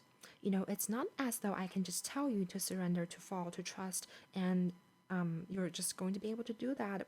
Of course, we all wish that was the case. However, it's a skill that we have to practice, just as the attitude of attention, the attitude of I don't know what the word is. Like, if a student is being a good student, like they're really listening, the attitude of study, of listening, is also cultivated from a very young age, right? We have to like teach kids to pay attention, to remind them to pay attention, and also to teach them how to learn. Yeah, so it's the same as that. The attitude of surrender is also practiced, starting with little things, starting with just changing little things. Doesn't have to be for any particular reason. Like it doesn't have to be like, oh, I'm ordering a different drink because like today I wanna just try that different thing. It can be for no reason at all. Just change it for no reason at all. It's subconsciously, it helps practice that attitude of being willing to fall, like in the Fool card. Ooh, I just heard for a few of you, if you are considering getting a pet, if you've never had a pet before, do that. That's a change. It's not going to be a little change, I promise you, because I do have a dog. But it is going to be a welcome change in your life that you can totally manage, if that was something you were considering. In the Three of Virtue, or the sorry, the Three of Wands, it says virtue at the bottom. Three of Wands, and in the Queen of Swords, I got this feeling that even though you are changing social circles, you're cutting ties with some people, you are also meant to bring some people along with you. Like, and then those people are going to be, maybe they currently aren't your closest friends. It's possible that they are, but it's also possible that they aren't, because I got this feeling that whoever you bring along with you are going to be a lot closer to you than they already are. Like, you are getting to know them better, and they are going to see a deeper side of you as well, and it's like you are uplifting them and bringing them into this new and more exciting and better life, where all of you get to meet new people, and together it's going to be like a new, different soul family. If you resonate with that word, there are like just a handful of people, friends or family that you're supposed to bring along, and who would unconditionally support you as you dive into this unknown journey. Oh, I forgot to say that I'm also going to pull an archetype card from my archetype deck. I've been doing this for all the groups thus far. I just forgot to mention this earlier. It is a massive circular deck and it's really beautiful, the artworks. This card is going to give us more advice on how to, well, surrender more, as well as just maybe help us summarize everything in this reading thus far. For group threes, what more can I tell them? Oh, this is the first time in this reading that one card from that circle deck has fallen out on its own, because that deck is really hard to shuffle, because especially with, you know, my hand, the little band-aid thing. So yeah, usually these cards have been taken a lot longer, yeah, to come out. Oh, the Pilgrim! Wow. It's funny because this card just echoes so well with everything that we've said thus far. It's being putting yourself onto an unknown journey, and it's such a huge personal, even spiritual journey for a lot of you. It's also the number 20, which corresponds or reminds me of the Judgment card in tarot. Judgment card is usually a decisive point where you, or just before you step into a new era of your life. That's pilgrimage, isn't it? Also, with the death card, something I forgot to say is that when this card comes out, it means that you're already on this transformative journey. You already are on it. You've already started the pilgrimage. You don't have to think about starting it. Like they say, the hardest thing to do in anything is to start, right? And you've already done that. I feel like for your group, it's more subconscious. Like subconsciously, you've come to that point where you are after that excitement of the unknown. Yet know that your energy is there. Your energy is ready. Your subconscious mind is ready, and that's usually the toughest part. Sometimes we are aware, we are conscious of the changes that we want to create, but our subconscious mind is stuck in the past. But that's not the case for you. I feel like for you, it's conscious effort that's needed. But that's the easy part, right? Because it's conscious and you can just tell yourself this is what you want. And you can just imagine for yourself and plan for yourself without being too serious about it. Yeah, the pilgrimage. Again, this feeling of social support is important in pilgrimages. Again, the feeling of going somewhere different. Especially if anyone is literally on a spiritual pilgrimage and you're going to a spiritual place, please do that. All the signs are here. Yeah, and you are totally ready for any challenges that comes. I'm also seeing some mountain imagery, especially for those who are on a spiritual pilgrimage and the place that you want to go is a mountainous terrain. Then yeah, but for others of you, the mountain, I think, signifies, really a high point in our lives. It's both the highest peak as well as, well, yeah, the biggest obstacle. It's the thing that will bring us the most satisfaction that we've ever experienced in our life to that point. It's also, it takes a lot of practice. Like, as I said, for your group, it's important to practice the attitude of surrender, of losing control, starting from little things, because a mountain is built from the ground up, right? It's a physical, tangible work that we do. All right, that was all of the messages that I have for you in the first part of this reading. Your group is very special because your transformation is more about bringing the subconscious into the conscious. And before we move on to your extended reading, which will be linked below, I'm going to pull some cards that will guide us what we were going to cover in the extended reading. Actually, I'm going to pull archetype cards for that. I just want one starting point I already have some ideas. However, what I'm thinking is more examples of the things that you can actually do to adopt this attitude of surrender. And I don't want it to feel like it's redundant since we already covered some of that. So I want to give you some more topics in your extended reading. Okay, so please give us some guidance on how the extended reading for group 3 should go. See, this is what I was saying, like these cards, they don't fall out easily, and they just did. Okay, the riddle. Wow, that was very, yeah, cryptic. It's kind of like the Seven of Swords, like there's something that you feel you need to know, yet the cards aren't willing to be direct with you. I feel like, okay, this is something, it's work that we have to do symbolically, imagistically, even archetypically. Like it's something, it's like the work of dreams. They teach us and they change us in a symbolic and literary kind of way without being direct at all. It's the riddle.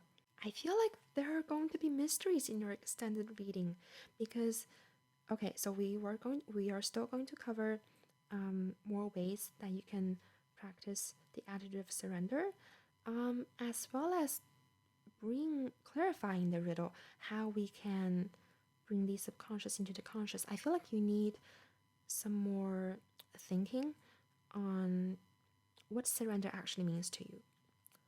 Like, what you're gonna feel like. What is the internal feeling that you will have once you become the future you that you want to become? And then we will also let riddles come out in the extended. We're going to leave room for mysteries. Your group needs that.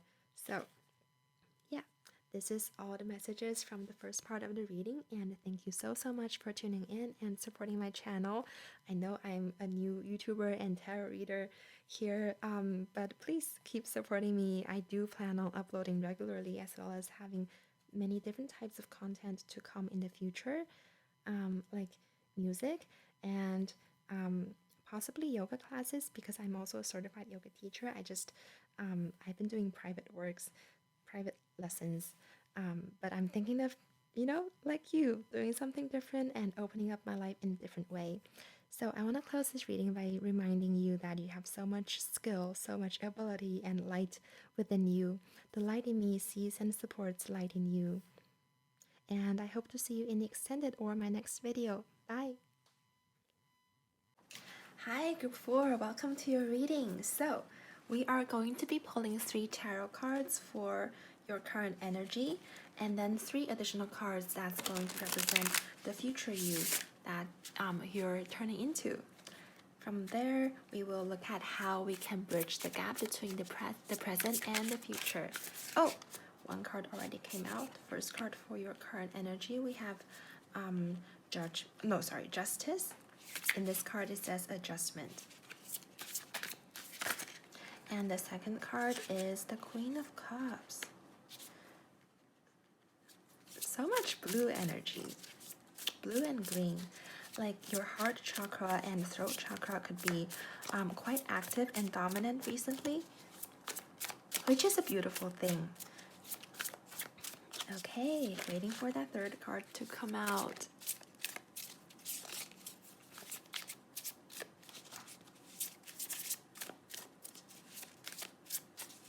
Ooh, let's see what this is. The Two of Pentacles. Okay, I feel like this group kind of oscillates between 2 different types of energies. On one hand, you're logical, analytical, and you always try to analyze any situation that you're in and you try to make the best decision that you can. On the other hand, you're quite intuitive and you are romantic and sensitive. Sometimes it can feel as though you're being pulled between these 2 energies and impulses. So you might feel like in any given situation, you have to figure out the best logical outcome. At the same time, feel like your analysis doesn't really align with your feelings, with your heart.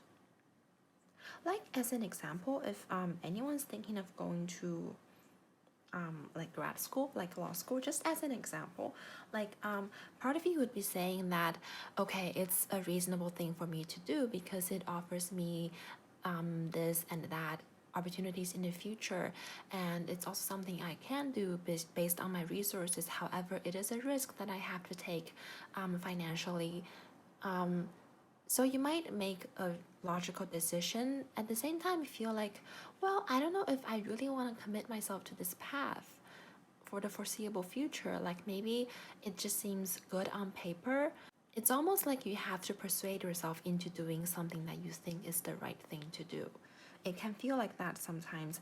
And I feel like the way you deal with this opposition or conflict is by just taking on different things to do. Like you could be working towards going to that graduate program while doing something on the side that's like a hobby, like you feel like that's your side job, or it could turn into a side job. You could also be someone who just likes the idea of having many different side jobs. You could really thrive in that situation because it allows you to satisfy both the logical part of you as well as the intuitive and feeling sensitive part of you. However, even though I said that you can feel conflicted within, I do feel that the decisions you do end up making are the right ones. Because you have both a strong logical mind and strong intuition. Like, whether you make a decision based on logic and analysis or based on feeling, since both of these capacities are strong in you, it's very likely that you're going to end up in the right decision. So, what I'm saying is that it could be like a win-win for you to both go to that graduate program if that example is really you, and to keep that side hobby, that side job. Okay, let's move on to your future self, and we'll circle back to your present energies when they become relevant again. Queen of Swords. This card has come out in a few other groups as well. Oh, sometimes it's in their extended reading, yeah. Okay, so since both two cards fell out at the same time, I will take them as clarifiers for each other in this center position. Oh, we have the Princess of Cups, which is the Page of Cups in traditional tarot, and the Seven of Cups. Which of these feels more dominant to me? I feel like the Seven of Cups feels more dominant, like as an energy. So let's take the Princess of Cups as clarifier for this card. Okay, and let's get one more card to represent the person that you want to become.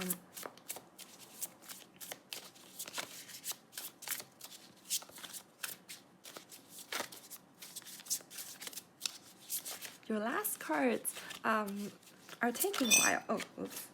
There she goes. And we have the Three of Pentacles. Three of Discs in this deck. Okay, let me take a look. I feel like, as I said, you're meant to explore different paths, different, especially different career possibilities for yourself, different learning possibilities. There is a sense of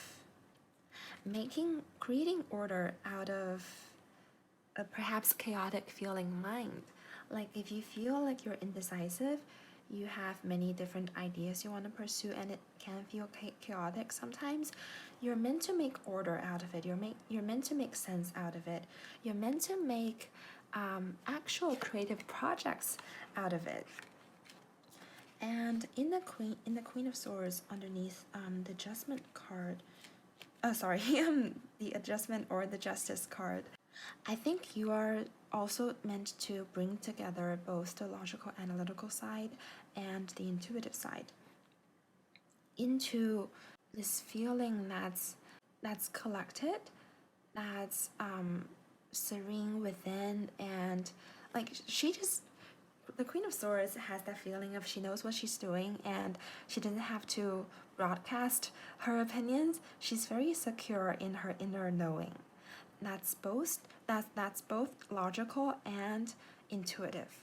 Even though she's the queen of the Suite of Swords, and the swords do represent our mind and our intellect, the Queen of Swords, it's got more watery energy, it's got more creative and sensitive, and it doesn't need everything to be explained scientifically, because science is just what we do currently know, right? That's not all there is to know. And the watery energy of swords allows for the possibility of the unknown also being part of the truth. There is a sense of bringing together the different parts of you into a more like unified and also innerly at peace person. I feel like that's the journey that you're on. And the Three of Pentacles has also came out quite frequently in this reading thus far.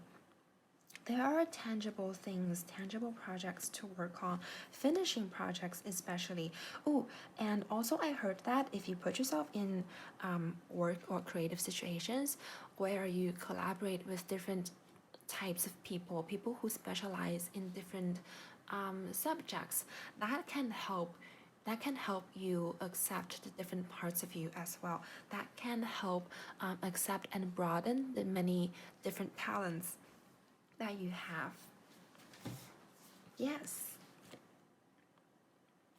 In the Seven of Swords, there is this feeling of an energetic release into what might feel like indulgence. Like you might feel as though you're not being productive. Like you're, so for example, if you like, I don't know, if you like going to yoga classes and you're not a yoga teacher or that's not relevant to your job, and it can feel as though, especially when you're busy with projects, it can feel like oh, I'm indulging myself, or maybe I'm even overindulging myself. However, well, I feel like your indulgences, your pleasure seeking is going to benefit you in the long term. They're going to come back to you. Like the effort you put into your interests, hobbies, indulgences, they're going to come back to you, even if they don't seem like they don't seem to have any productive potential at all. Like if you like to drink, and many people say that drinking is like not good for you, not good for your health, and not good for your productivity. It could just be that you're so interested in you enjoy drinking a lot, and you also just want to learn how to make cocktails, and maybe you start making them for yourself, and then in a while you start realizing that wow, this so many people enjoy my drinks, and perhaps I could be a bartender one day. You know, do not limit your possibilities. Like your indulgences are mostly working for you in your case. It's not so for everyone, but for this group, I would encourage you to just seek your pleasures. And especially if you can, take a learning approach. So whatever you're interested in, see if you can learn more about it. You don't have to commit yourself to it. In the bartending example, if you enjoy drinking, then maybe like look up the history of your favorite drinks, and or the history of the bar that you like going to, and talk to the owners and ask them like how they became owners of a bar, like things like that. It can be something that's even less productive than drinking. I don't know. If you like to just lie in bed and watch YouTube videos, well, observe the kind of videos that you watch. Perhaps that's the direction you could be interested in, right? And it could also be that if you enjoy like staying in bed and watching videos a lot, you might start to notice that most beds aren't that comfortable for most people to lay on. So you could, come up with designs for a new like what's that word, like ergonomic, like a more comfortable bed or pillow. Yeah, you have the you have the kind of creativity and genius to turn pretty much anything into something useful and something creative. So yeah, as in the Queen of Swords, again, do not limit your interests as good versus bad, productive versus unproductive. That's not productive thinking for this group in particular. You're supposed to try on different versions of you, different possibilities that you have. Even if you feel as though you have found paths, multiple paths that you feel good in, know that in the future you might very well explore different things, and that's perfectly fine. Don't feel as though you have to commit yourself to one thing in particular for the rest of your life. This also goes for ideas you have about yourself and the people around you. So, for example, if you make a judgment on someone, like you think they are this type of person, know that that's not always going to be true. Some point in the future you're going to feel like, oh, maybe they're different than what I thought them to be. This feeling of perhaps I was wrong before would start coming in. So yeah, I guess don't make set in stone judgments on anyone, and definitely not yourself. If you think that you are this kind of person, I feel like this group has a tendency to think themselves to be lazy, or to be unproductive, or to be just unmotivated and unfocused in life. Well, that's just a judgment that you make based on this black and white, good versus bad thinking. You only think that because you haven't been able to see the possibility in your pleasures, in your indulgent activities, and whatever you think about yourself, even if that's true in this moment, it could very well be false in the future, because you are growing and there is this energy.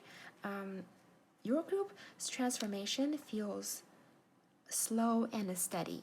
It's not like in the groups before you, they had this kind of like jarring transition, like they were really trying to become someone different. However, your group is more just going with the flow and allowing yourselves to be different a little bit day after day. It's probably not going to be a drastic transformation where you just suddenly wake up and realize you don't want anything to do with your past and you just want a completely different future. It's a steadier growth for you. And it's the kind of growth where it's always going to continue growing. You're not going to feel like at one point in the future you can come out of this transformative stage and you're going to just be someone different. You're always going to be in transformation. I don't know if that's a welcome idea to you or not. I feel like some people, they don't like to always have to be transforming, but I would encourage you to view this as that you have infinite potential. You can always grow to be different. And to take the pressure off yourself, you don't have to just change into someone different immediately. You don't have to just like hype yourselves up and then suddenly wake up and be like, oh my god, I'm a different person. You can take it step by step and be gentle, be patient with yourself. Okay, I think I want to move on to advice on how you can go from current to present. I know I've said some things already, and especially advice or clarifications for the Three of Pentacles, specific things that you can do. Oh, and this one, well, it didn't technically come out, so let's try for a different card. Okay, again, lots of potential, lots of possibilities. And the cards are like shy because you have many different possible outcomes, and they would just flip open and give us a flash, and they're kind of shy. I feel like you're also kind of shy with your interests. Like maybe you would just think to yourself, oh, it's just a temporary interest. It might not turn into anything important. Or you might think that, oh, I'm gonna think differently the next day. I'm not the type of person to commit to anything in particular. You kind of have that energy. Okay, so okay, for this portion of the reading, I would take 2 tarot cards and 1 archetype card from my archetype deck, but that card is going to come later. Let's save that for the end. The first card is the Six of Wands. Says victory at the bottom, very encouraging, right? And the Three of Wands says virtue at the bottom. The Three of Wands energy is the power in completing projects. How powerful it is going to make you feel once you finish anything. So yeah. Oh, I want to continue what I was saying before. Like you have this feeling of I would think differently the next day. I'm not the type of person to fixate, to commit myself, to be determined on anything in particular. I feel like that's a negative judgment you have about yourself. But I want to tell you that think about how young children are. Like, aren't they also kind of indecisive and their minds shift around a lot? They would be interested in one thing one day and then change their mind the next day. But also think about how they would actually pursue all of the things that they're interested in. It's not like a young child would think to themselves, like, I want to be a drummer today, and then they would hold themselves back and think, oh, I'm gonna change my mind tomorrow. No, they wouldn't. They would just accept, they would actually kind of respect and honor any like random thought that pops up in their minds, right? Whatever they think, they would just go for it in the moment immediately, even if it doesn't turn out to be anything significant in the future. They're not worried about that. So what I'm saying is that just because you have a lot of different ideas and they change a lot is not a reason to hold yourselves back. That does not mean that you can't actually go for those things. You know, the good, like the self-empowerment, that good feeling that comes after completing projects, it doesn't have to come from the completion of a long-term project. You know, you can just start something and feel really good about it. This is only a 3 out of 10 in the Suite of Wands. You know, it goes from 1 to 10. This is only 3. It is the birth of a passion for an idea and then taking effort towards it, like doing something for it, and then reaping some intermediate rewards for it.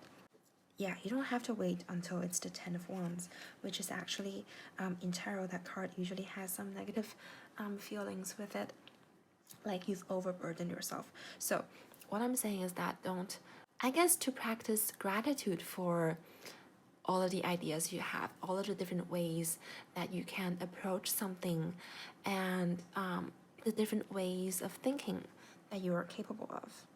And you're grateful for that because you would never put yourself into a situation where you've overexerted yourself into any particular thing, where you've overcommitted.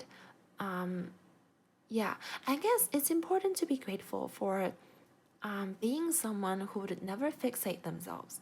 You know, I think the only fixation you have, the only negative identity, or the only identity that could be holding you down, is thinking that you're lazy or unproductive, or to put negative judgments on your flexibility, your multiple and diverse interests.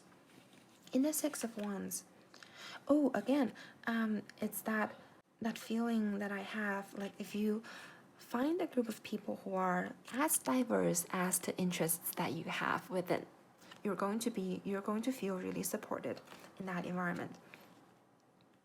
So let's go back to the going to grad school example. If you're thinking of going to graduate programs, then I would encourage you to go somewhere that's more metropolitan and diverse. And no matter what program you end up in, just see if you can join different clubs.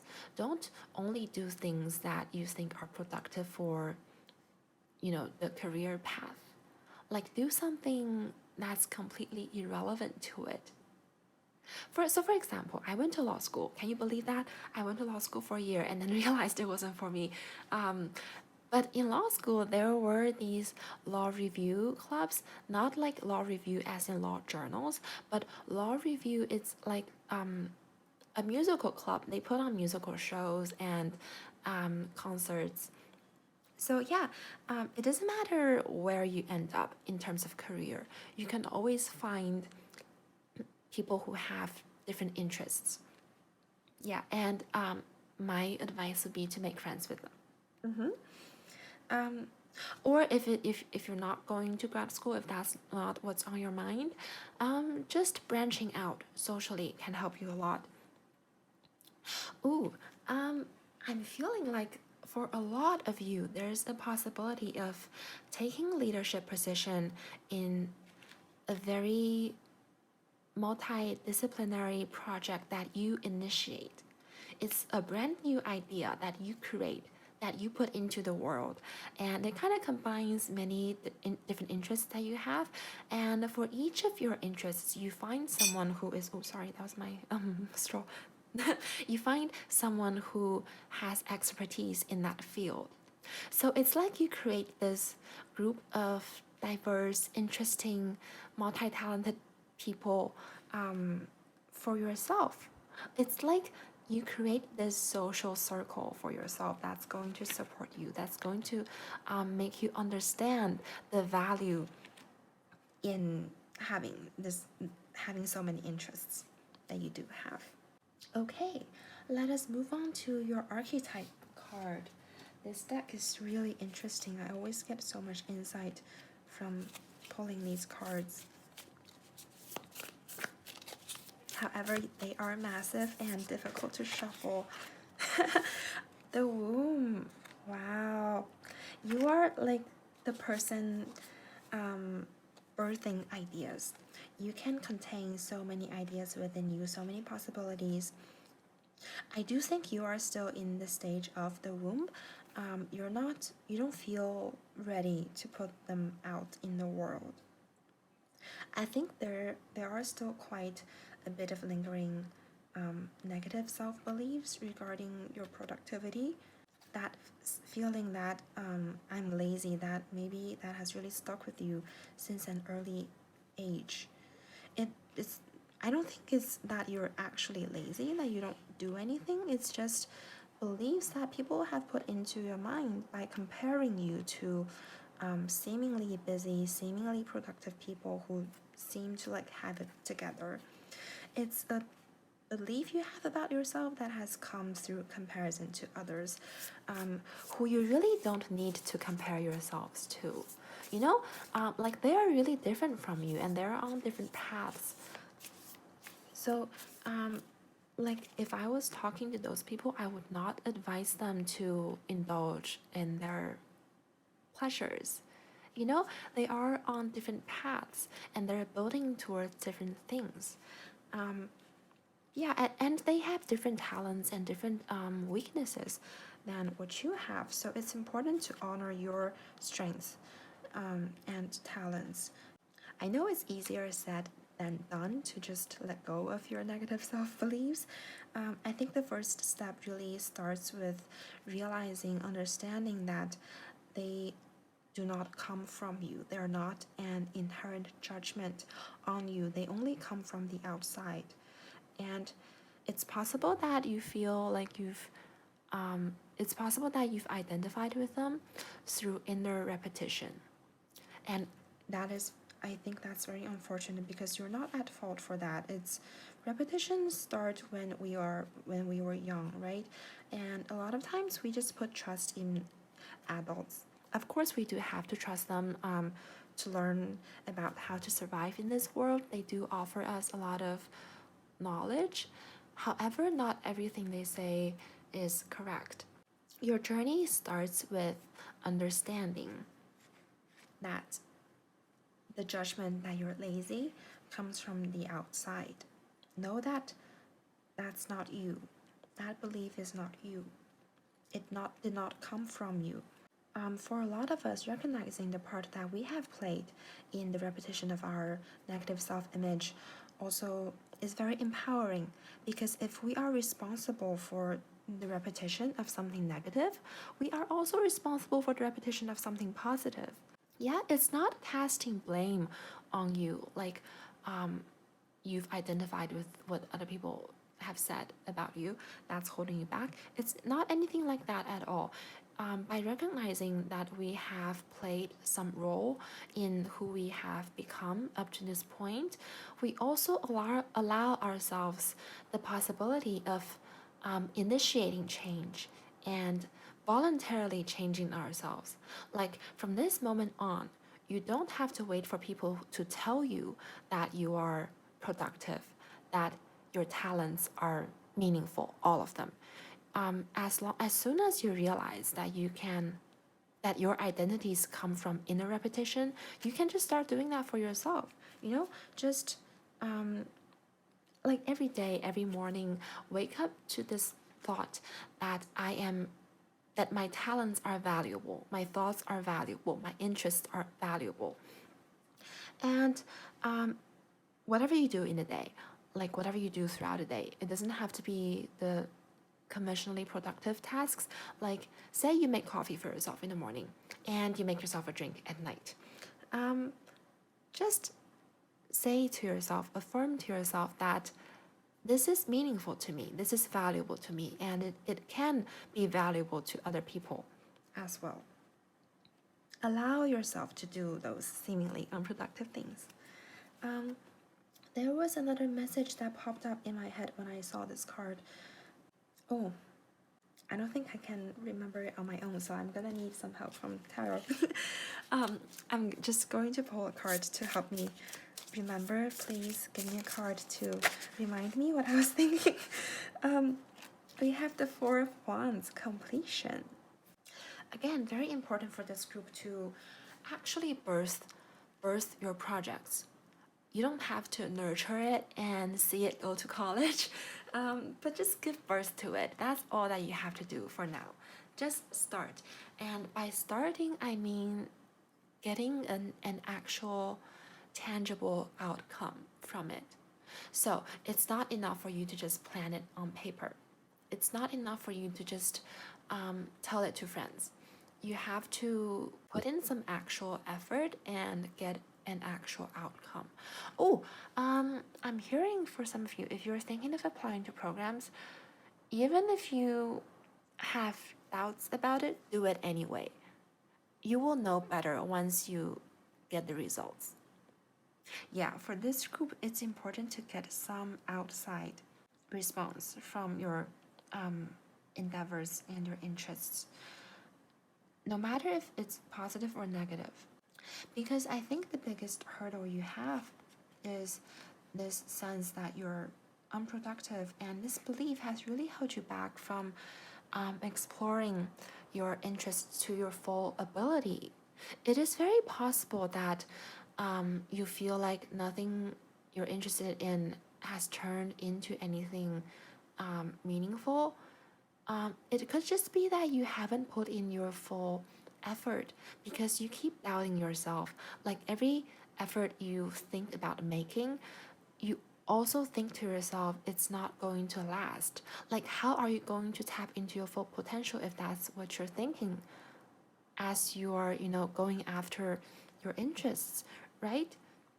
Subconsciously, it also drains you. It can make you feel more tired than you would really need to be. Like, for example, if you are learning something that you're interested in, if you are learning and then doubting yourself as you are reading textbooks or doing research or doing practical things about it, that doubt is going to mentally drain you a lot. It's going to drain you even more than the effort that you put in. So if you just try to work out, try to let go of these negative self beliefs, everything's going to feel a lot easier to you. Like you're going to feel like you can make twice as much, if not like 10 times as much effort as you thought that you were capable of making. And getting outside feedback, whether positive or negative, is not the point. the point in getting that feedback is just to reaffirm to ourselves that we are capable of creating something that other people can see. You know? Like once you make something that others can see, then it's like you will know that you have made something tangible and meaningful. And I think that's going to help undo a lot of that negative self-beliefs. Okay, I think this is all the messages I have for you from this spread, the first part of your reading. And I'm going to move on to your extended, and there I'm going to ask the cards for how you can bring together or manifest for yourself this new group of people who can support you and your interests. That's one question we're going to be asking. And also, I want to just ask like what your interests are and what your potentials are. It could be things that you haven't thought about before. Yeah, just pulling cards for your talents, and we'll see what they are, and maybe how you can improve them and what you can do with them. So, thank you so much for tuning in and listening to this reading. I hope the reading brought you some light and joy and hope for the future. I know I'm a new YouTuber and tarot reader on YouTube, but I really hope you stick around and support me. I will make content regularly. I want to close this reading by reminding you that you have so much light and talent within you already, so please do not forget that. The light in me sees and supports the light in you and will always do. Thank you so much. I hope to see you in my next video. Bye! Hello, Group 5. Welcome to your reading. And thank you so much for checking me out. So, let's get started by pulling 3 tarot cards that will show us your current energies. Did something come out already? No? Okay. And then 3 additional tarot cards for the person that you want to become. Let me get to know you first. Alright. Okay, first card of your current energy spread, we have the universe, which is the world in this deck. Okay. And what flipped out was the Empress. You've got 2 major arcana cards already, which is the major big cards in tarot that represent important stages in our lives, important roles that we have to step into. And then the 3rd card is the Knight of Swords. I want to get a clarifier for this card. Hold on 1 second. Clarifier for the Knight of Swords, please, because I can see it going in 2 different directions. Oh, the Knight of Wands. Alright, this makes sense. I feel like for a lot of you, you are kind of in the public eye. You don't have to be a celebrity or like an influencer. You could just be very well known in your field or very high up. Or if, like, say you go to school and there are a lot of people in your classes, you are the popular one. Like, you're the person that everybody knows in your school, program, office, or field, whatever you're in. But there's also, I feel like you're transitioning into something else, like study and career-wise, especially. You are wrapping up one cycle. It's like you're moving on to something bigger. Could be graduation, could be changing jobs, and changing apartments. I heard for some of you. Basically this feeling of I've grown enough in this setting and I'm ready for something new. And I see you wanting to explore a different side of you in this new setting, like a side that's softer and more creative, and a side of you that's more introverted even, because I do feel like you have been quite an extrovert person because you've been popular and so many people know you, and it doesn't give me the feeling that you feel drained by that extroversion or that social responsibility. It's just you are wanting to feel a different personality almost. Like you want to experience what it's like to be like an introvert or to be a quiet artistic person. However, there is so much drive and and a will within you to initiate this change, this new beginning. I can see you making a lot of detailed, extremely detailed plans for how this new stage of your life is going to go. And you have the energy as well as the willpower to carry those plans out. I want to move on to your future cards, cards for your future self, and then let's cycle back in a while to your current energies once they become more relevant.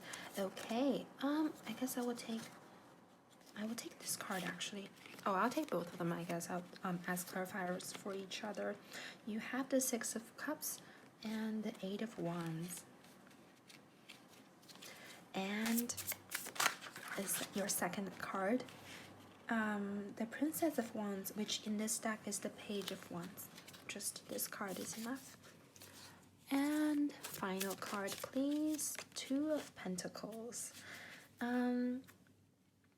Yeah, change in direction is definitely could be on the horizon if it's something you are already thinking about. In the Princess of Wands or the Page of Wands, there is so much excitement for this new thing. And I feel like a lot of you are changing directions, career directions, and in your new role, in that new career, you are in a creative and leading position. So it could be a big career change, like going from, I don't know, let's say from education, from politics to the movie business. And in the movie business, you are the producer type of person, or maybe you are the director.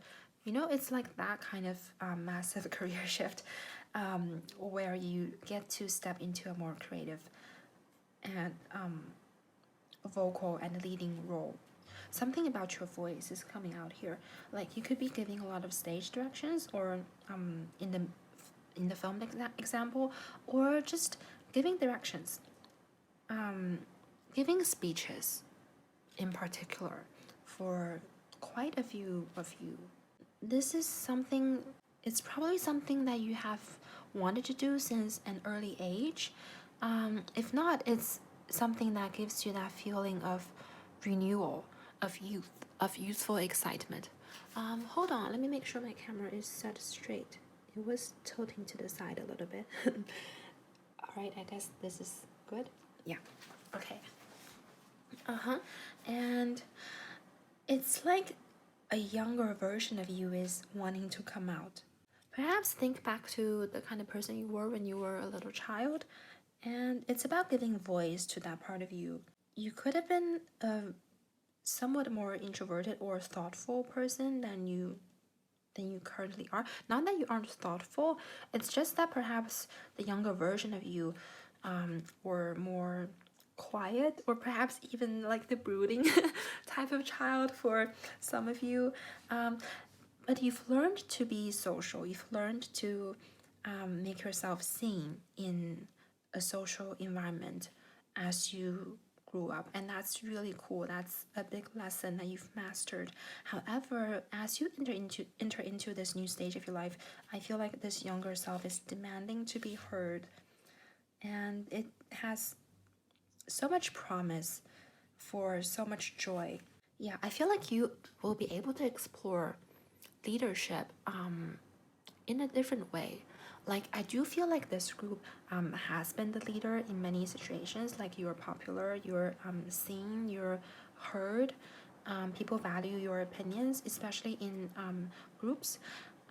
However, I feel like thus far your understanding of leadership is to be the extrovert, the person who connects everyone together, or the person who decides for the group. I think going forward, you are going to understand leadership from a more creative perspective, from a more perhaps even idealistic, like you will have more idealism in your creative in your leadership style. Like you will be able to connect with people not just through hanging out with them and being friends with them, but also through motivating them, through your mission, like they would resonate with your mission, and that would be how you bring your team together and how you help them connect to each other. So many ideas and so much drive in you as you enter this new stage of your life is what I can see. And oh, for those of you who are going through a massive career transition, I do feel like what you have done in the past is going to help you in this new career. It could even be, you could even be doing two things at once, like the past and the future directions. But I think for a lot of you, it's more like the skills you've gained from your past experience translate very, very well into your new role. You could also be doing the same or similar roles, just in a different field. So, for example, if you were a consultant in business, then you could become a consultant in creative projects or a therapy. You know, there's something similar in the roles, yeah, that's carrying through. So it doesn't feel to you like a complete break from the past. It's more like a continuation and growing, yeah, of the past, as well as welcoming this young child energy.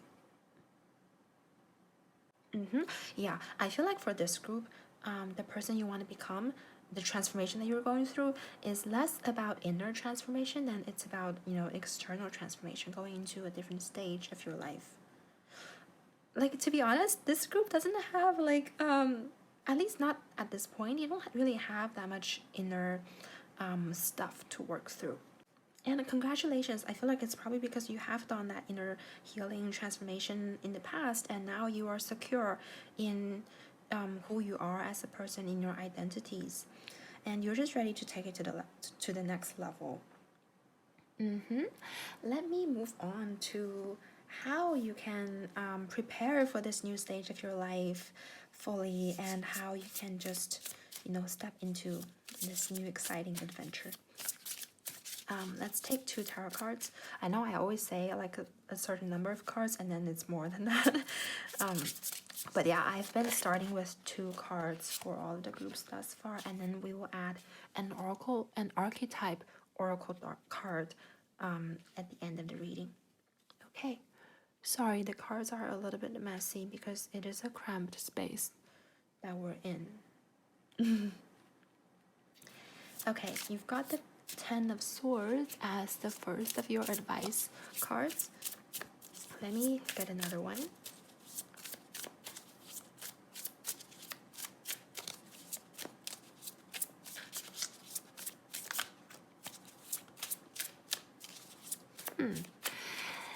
Yeah, she's taking her time. The card is taking her time to come out. Okay, and the 9 of Swords. Interesting. Okay.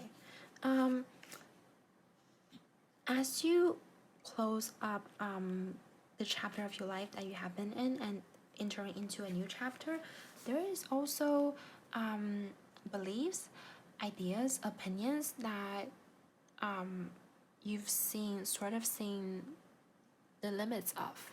So by that I mean it's like there are ideas, opinions that you're letting go of. Not that they aren't, they aren't correct or anything. It's just that you've seen sort of their limits. It's kind of seeing all of the possibilities within one career path or within one stage of your life, and then realizing that you want so much more, and that that path or that academic program or whatever it is isn't enough to satisfy you anymore. I feel like you are still there's a lingering energy of feeling, well, perhaps I should stick it out a little bit longer, or perhaps if I just stayed longer, I would be able to learn more from it. Yeah, I feel like that kind of conservative energy might have been holding you back from fully entering into this new path. I'm not gonna put judgment on whether that's right or not, whether you will be able to gain new lessons and knowledge if you stayed. I will say though, if you choose to enter into this new path, the future is extremely promising. Yeah, just in case the worries about the new life is what's been holding you back. And I also feel like it's always true that if we stick out anything, we can learn more from it. Not because that situation necessarily has more to offer, but because we ourselves are always growing. If we are seeking, then we can seek no matter where we are planted, you know? It's like tarot, you know, if you are intent enough on getting answers, pretty much it almost doesn't matter who reads for you. Like it even doesn't matter which cards come out. Like in my experience, when I really feel the urge to know something, I would know it. Yeah, and I don't have to wait too long for the answers to come. So what I'm saying with all this is that sure you can stick out the situation and you will be able to grow. But that's probably not because the situation has more to offer you. It's probably because you are the kind of person who wants to grow. And so why not put yourself in a better situation where you have more possibilities and your desire to grow can actually manifest into different like physical possibilities. I feel like if you choose to stay, of course you will be able to grow, and perhaps part of the growth is the eventual realization that you didn't have to stick out a situation. Don't don't just stick out something for the sake of it. Don't just stick it out because you want to be someone who can finish things or something like that. Perhaps somebody told you that you have to like be responsible and finish something before you move on to the next. But of course, that has wisdom at some points in our lives, but not always. Don't just use it as a blanket statement for every situation in your life. If you really feel like moving on is going to help you grow more, then do that. Don't, yeah, I guess don't like try to scrape out the bottom of every jar. Yeah, is the message in this Ten of Swords. In the Nine of Swords, again, in the Knight of Swords, I was hesitating with this card and wanted to pull a different card because I was getting either mentally driven energy or a mentally chaotic and confused energy, and I wasn't really sure which one to go with. I do say that for the most part, your mind is actively working for your goals and for your future. However, at times you can let your anxiety, kind of pull you down a little bit.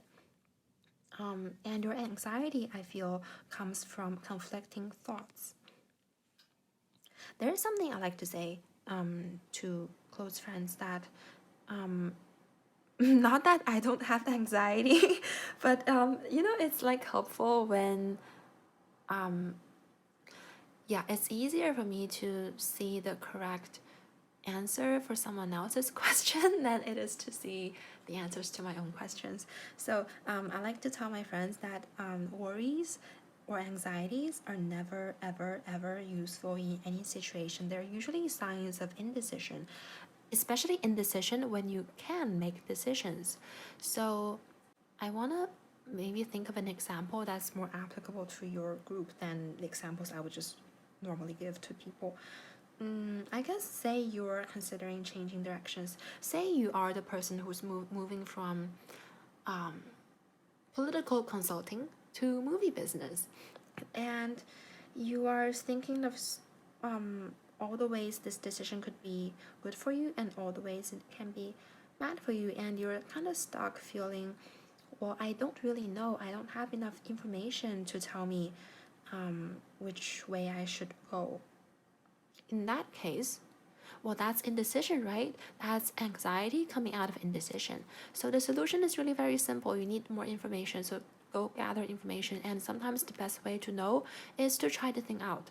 So if you really are not sure and what's holding you back really is like actual indecision where you lack external information. So it's not anything internal, not fears or anything like that that's holding you back. It's only the lack of physical information that you can gather out there. Then my advice is to leave yourself a little plan B, but then go for the next new thing.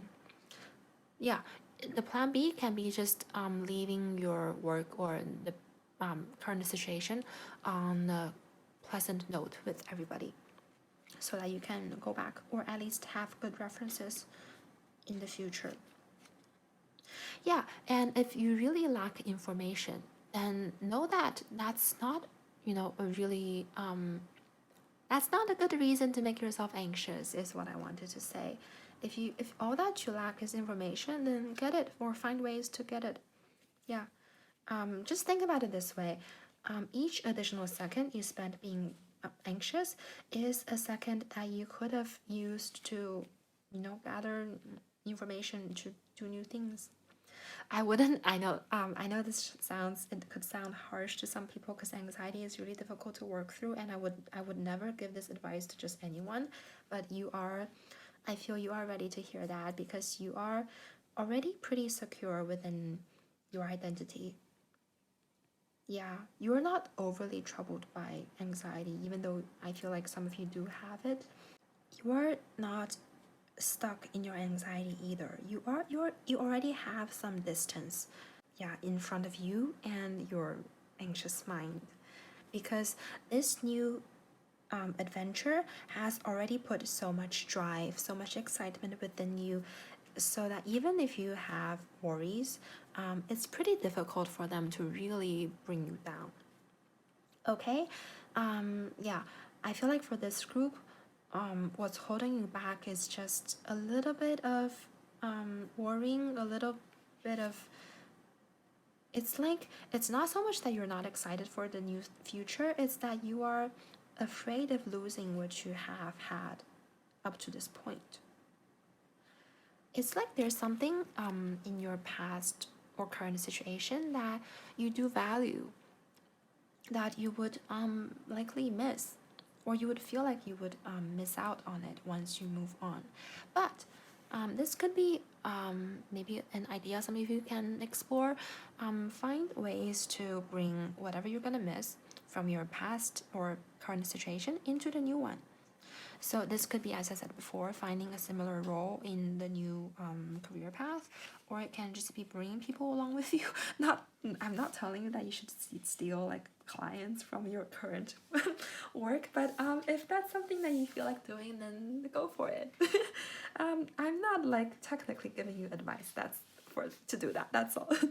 Anyway, so yeah, whatever you feel like you're gonna miss, find ways to bring them along with you. This could be, it could even be if you're even moving countries, you might have to say goodbye to your pets. In that case, I would suggest you to look into, there are airlines who would allow you to bring your pets along. They are rare and, but they are out there, they exist. You can find ways to work around it, or you might find another workaround, something like having your family take care of your pet or something, so that they would still be kind of like in the family, and if you ever return to your current place, they would still be there. Yeah, it's things like that that I feel are holding you back. However, it's mostly for your group. You need to understand the value in jumping into this new thing. You need to understand that there is really not much left for you in your current situation. There is really not much left. You have seen the ceiling. It's a really limiting feeling, I feel, when people feel like they've reached the top or the end of something. It's very human, very natural, because we have that inherent longing to expand beyond what we know. Yeah, I feel like another thing that's been holding you back is it's because you have seen all that there is to see in this current reality you've placed yourself in. So what you are going into would be the unknown. And just the fact of not knowing maybe scares you a little bit. In that case, of course, it's scary. I can't really say anything to anyone that will just, eliminate their fear of the unknown, It doesn't work like that. However, it's not that we have to overcome the fear of the unknown. It's that we have to really understand the dissatisfaction of staying put. Yes, we have to. What drives us forward is not necessarily the lack of fear, but it's like a cost benefit analysis.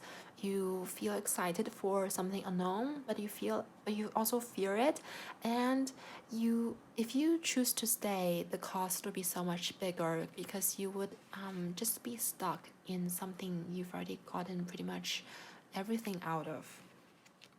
Okay, if you really need more, if you really need that push to get yourself over the edge, then I would suggest doing like a little visualization exercise. You just imagine everything you can possibly, or not everything you can possibly experience, but everything that you are likely to experience if you choose to stay. Imagine your life 10 years from now if you choose to stay. Yeah. Also, don't go like, well, it's always possible that I can make something good out of it. It is always possible, and you should use that kind of thinking in towards your future life. Don't let your mind find excuses, I guess is what I wanted to say. So instead of visualizing the very rare and unlikely but positive outcome, visualize the likely outcomes if you choose to stay. There's another thing. Your social environment has a lot of influence on you, right? Especially for someone like you who are, in the public eye, who are very social. Like you are the leader in your social groups. However, the people around you still limit you, or they influence you, at least. So of course we can maintain our uniqueness. We can maintain our original purpose, no matter where we are, no matter who we are with. And of course, we ourselves we are the only one responsible for that. Yet we have to sort of have the wisdom and the humility to recognize that the people around us do influence us in a huge way. Of course, we can counter their influences if it's not positive, but that's just extra work that we didn't really have to do. It's work and energy that can be put into better uses. I want to say something that's perhaps kind of harsh and perhaps too utilitarian and could sound cold-blooded to some of you, but just know that if you stay with a certain group of people over time, it's very likely that you would turn into someone like them if that's not. So yeah, be aware if that's not your intention. Please be aware of that. Of course, you can keep yourselves. There is this saying in Mandarin that a lotus flower is beautiful because it comes out of the mud and it's clean, even though it comes out of the mud. That's why we value it in the culture. Of course, that's always possible, and that's something that all of us should aspire to. But just don't make your journey unnecessarily hard. Like there's a saying that all suffering is avoidable, all pain is avoidable if it hasn't happened yet. Yeah, don't challenge yourself. I feel like you might have the mindset of, oh, I want to challenge myself, I want to stay here, and I want to see what I can make out of it. It's good that you want to challenge yourself. It's a very positive outlook on life and a good, positive, motivating identity that you have about yourself. But instead of using it to stay, maybe use it to go forward. Think about all the things you can achieve if you choose to move forward, rather than all the things you can still manage to achieve if you stay. Okay, that's also going to help. That's really going to help alleviate a lot of the fear of the unknown. Once you realize, or once you see the unknown as an exciting challenge, and you want to milk everything you can out of it, and you want to challenge yourself to grow. Okay, let's move on to the archetype card. My intention for this card is to give us a summary for the first part of your reading and more advice. Yes, in my readings, I really like to prioritize advice because I guess I don't really like to predict your future. I wanna I want to know what you want to do, and I want to like support you and offer you guidance so that you can create your future. So I always choose to focus on like advice I can give you that you can take in this moment. Oh, and yeah, I also want something that's perhaps more physical than everything I've said. Perhaps very specific, concrete things you should or you can do right now that can help you become your future best self. And we have the heart. Oh, and the Empress.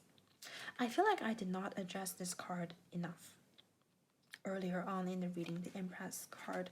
This card is very nurturing as well as mythical or mystical. Yeah, the Empress, she's the third of the major arcana cards, and she's sort of the mother of the world, like Gaia kind of archetype. Yeah, she's very nurturing and warm and compassionate, mostly compassionate. That's what I associate with her the most.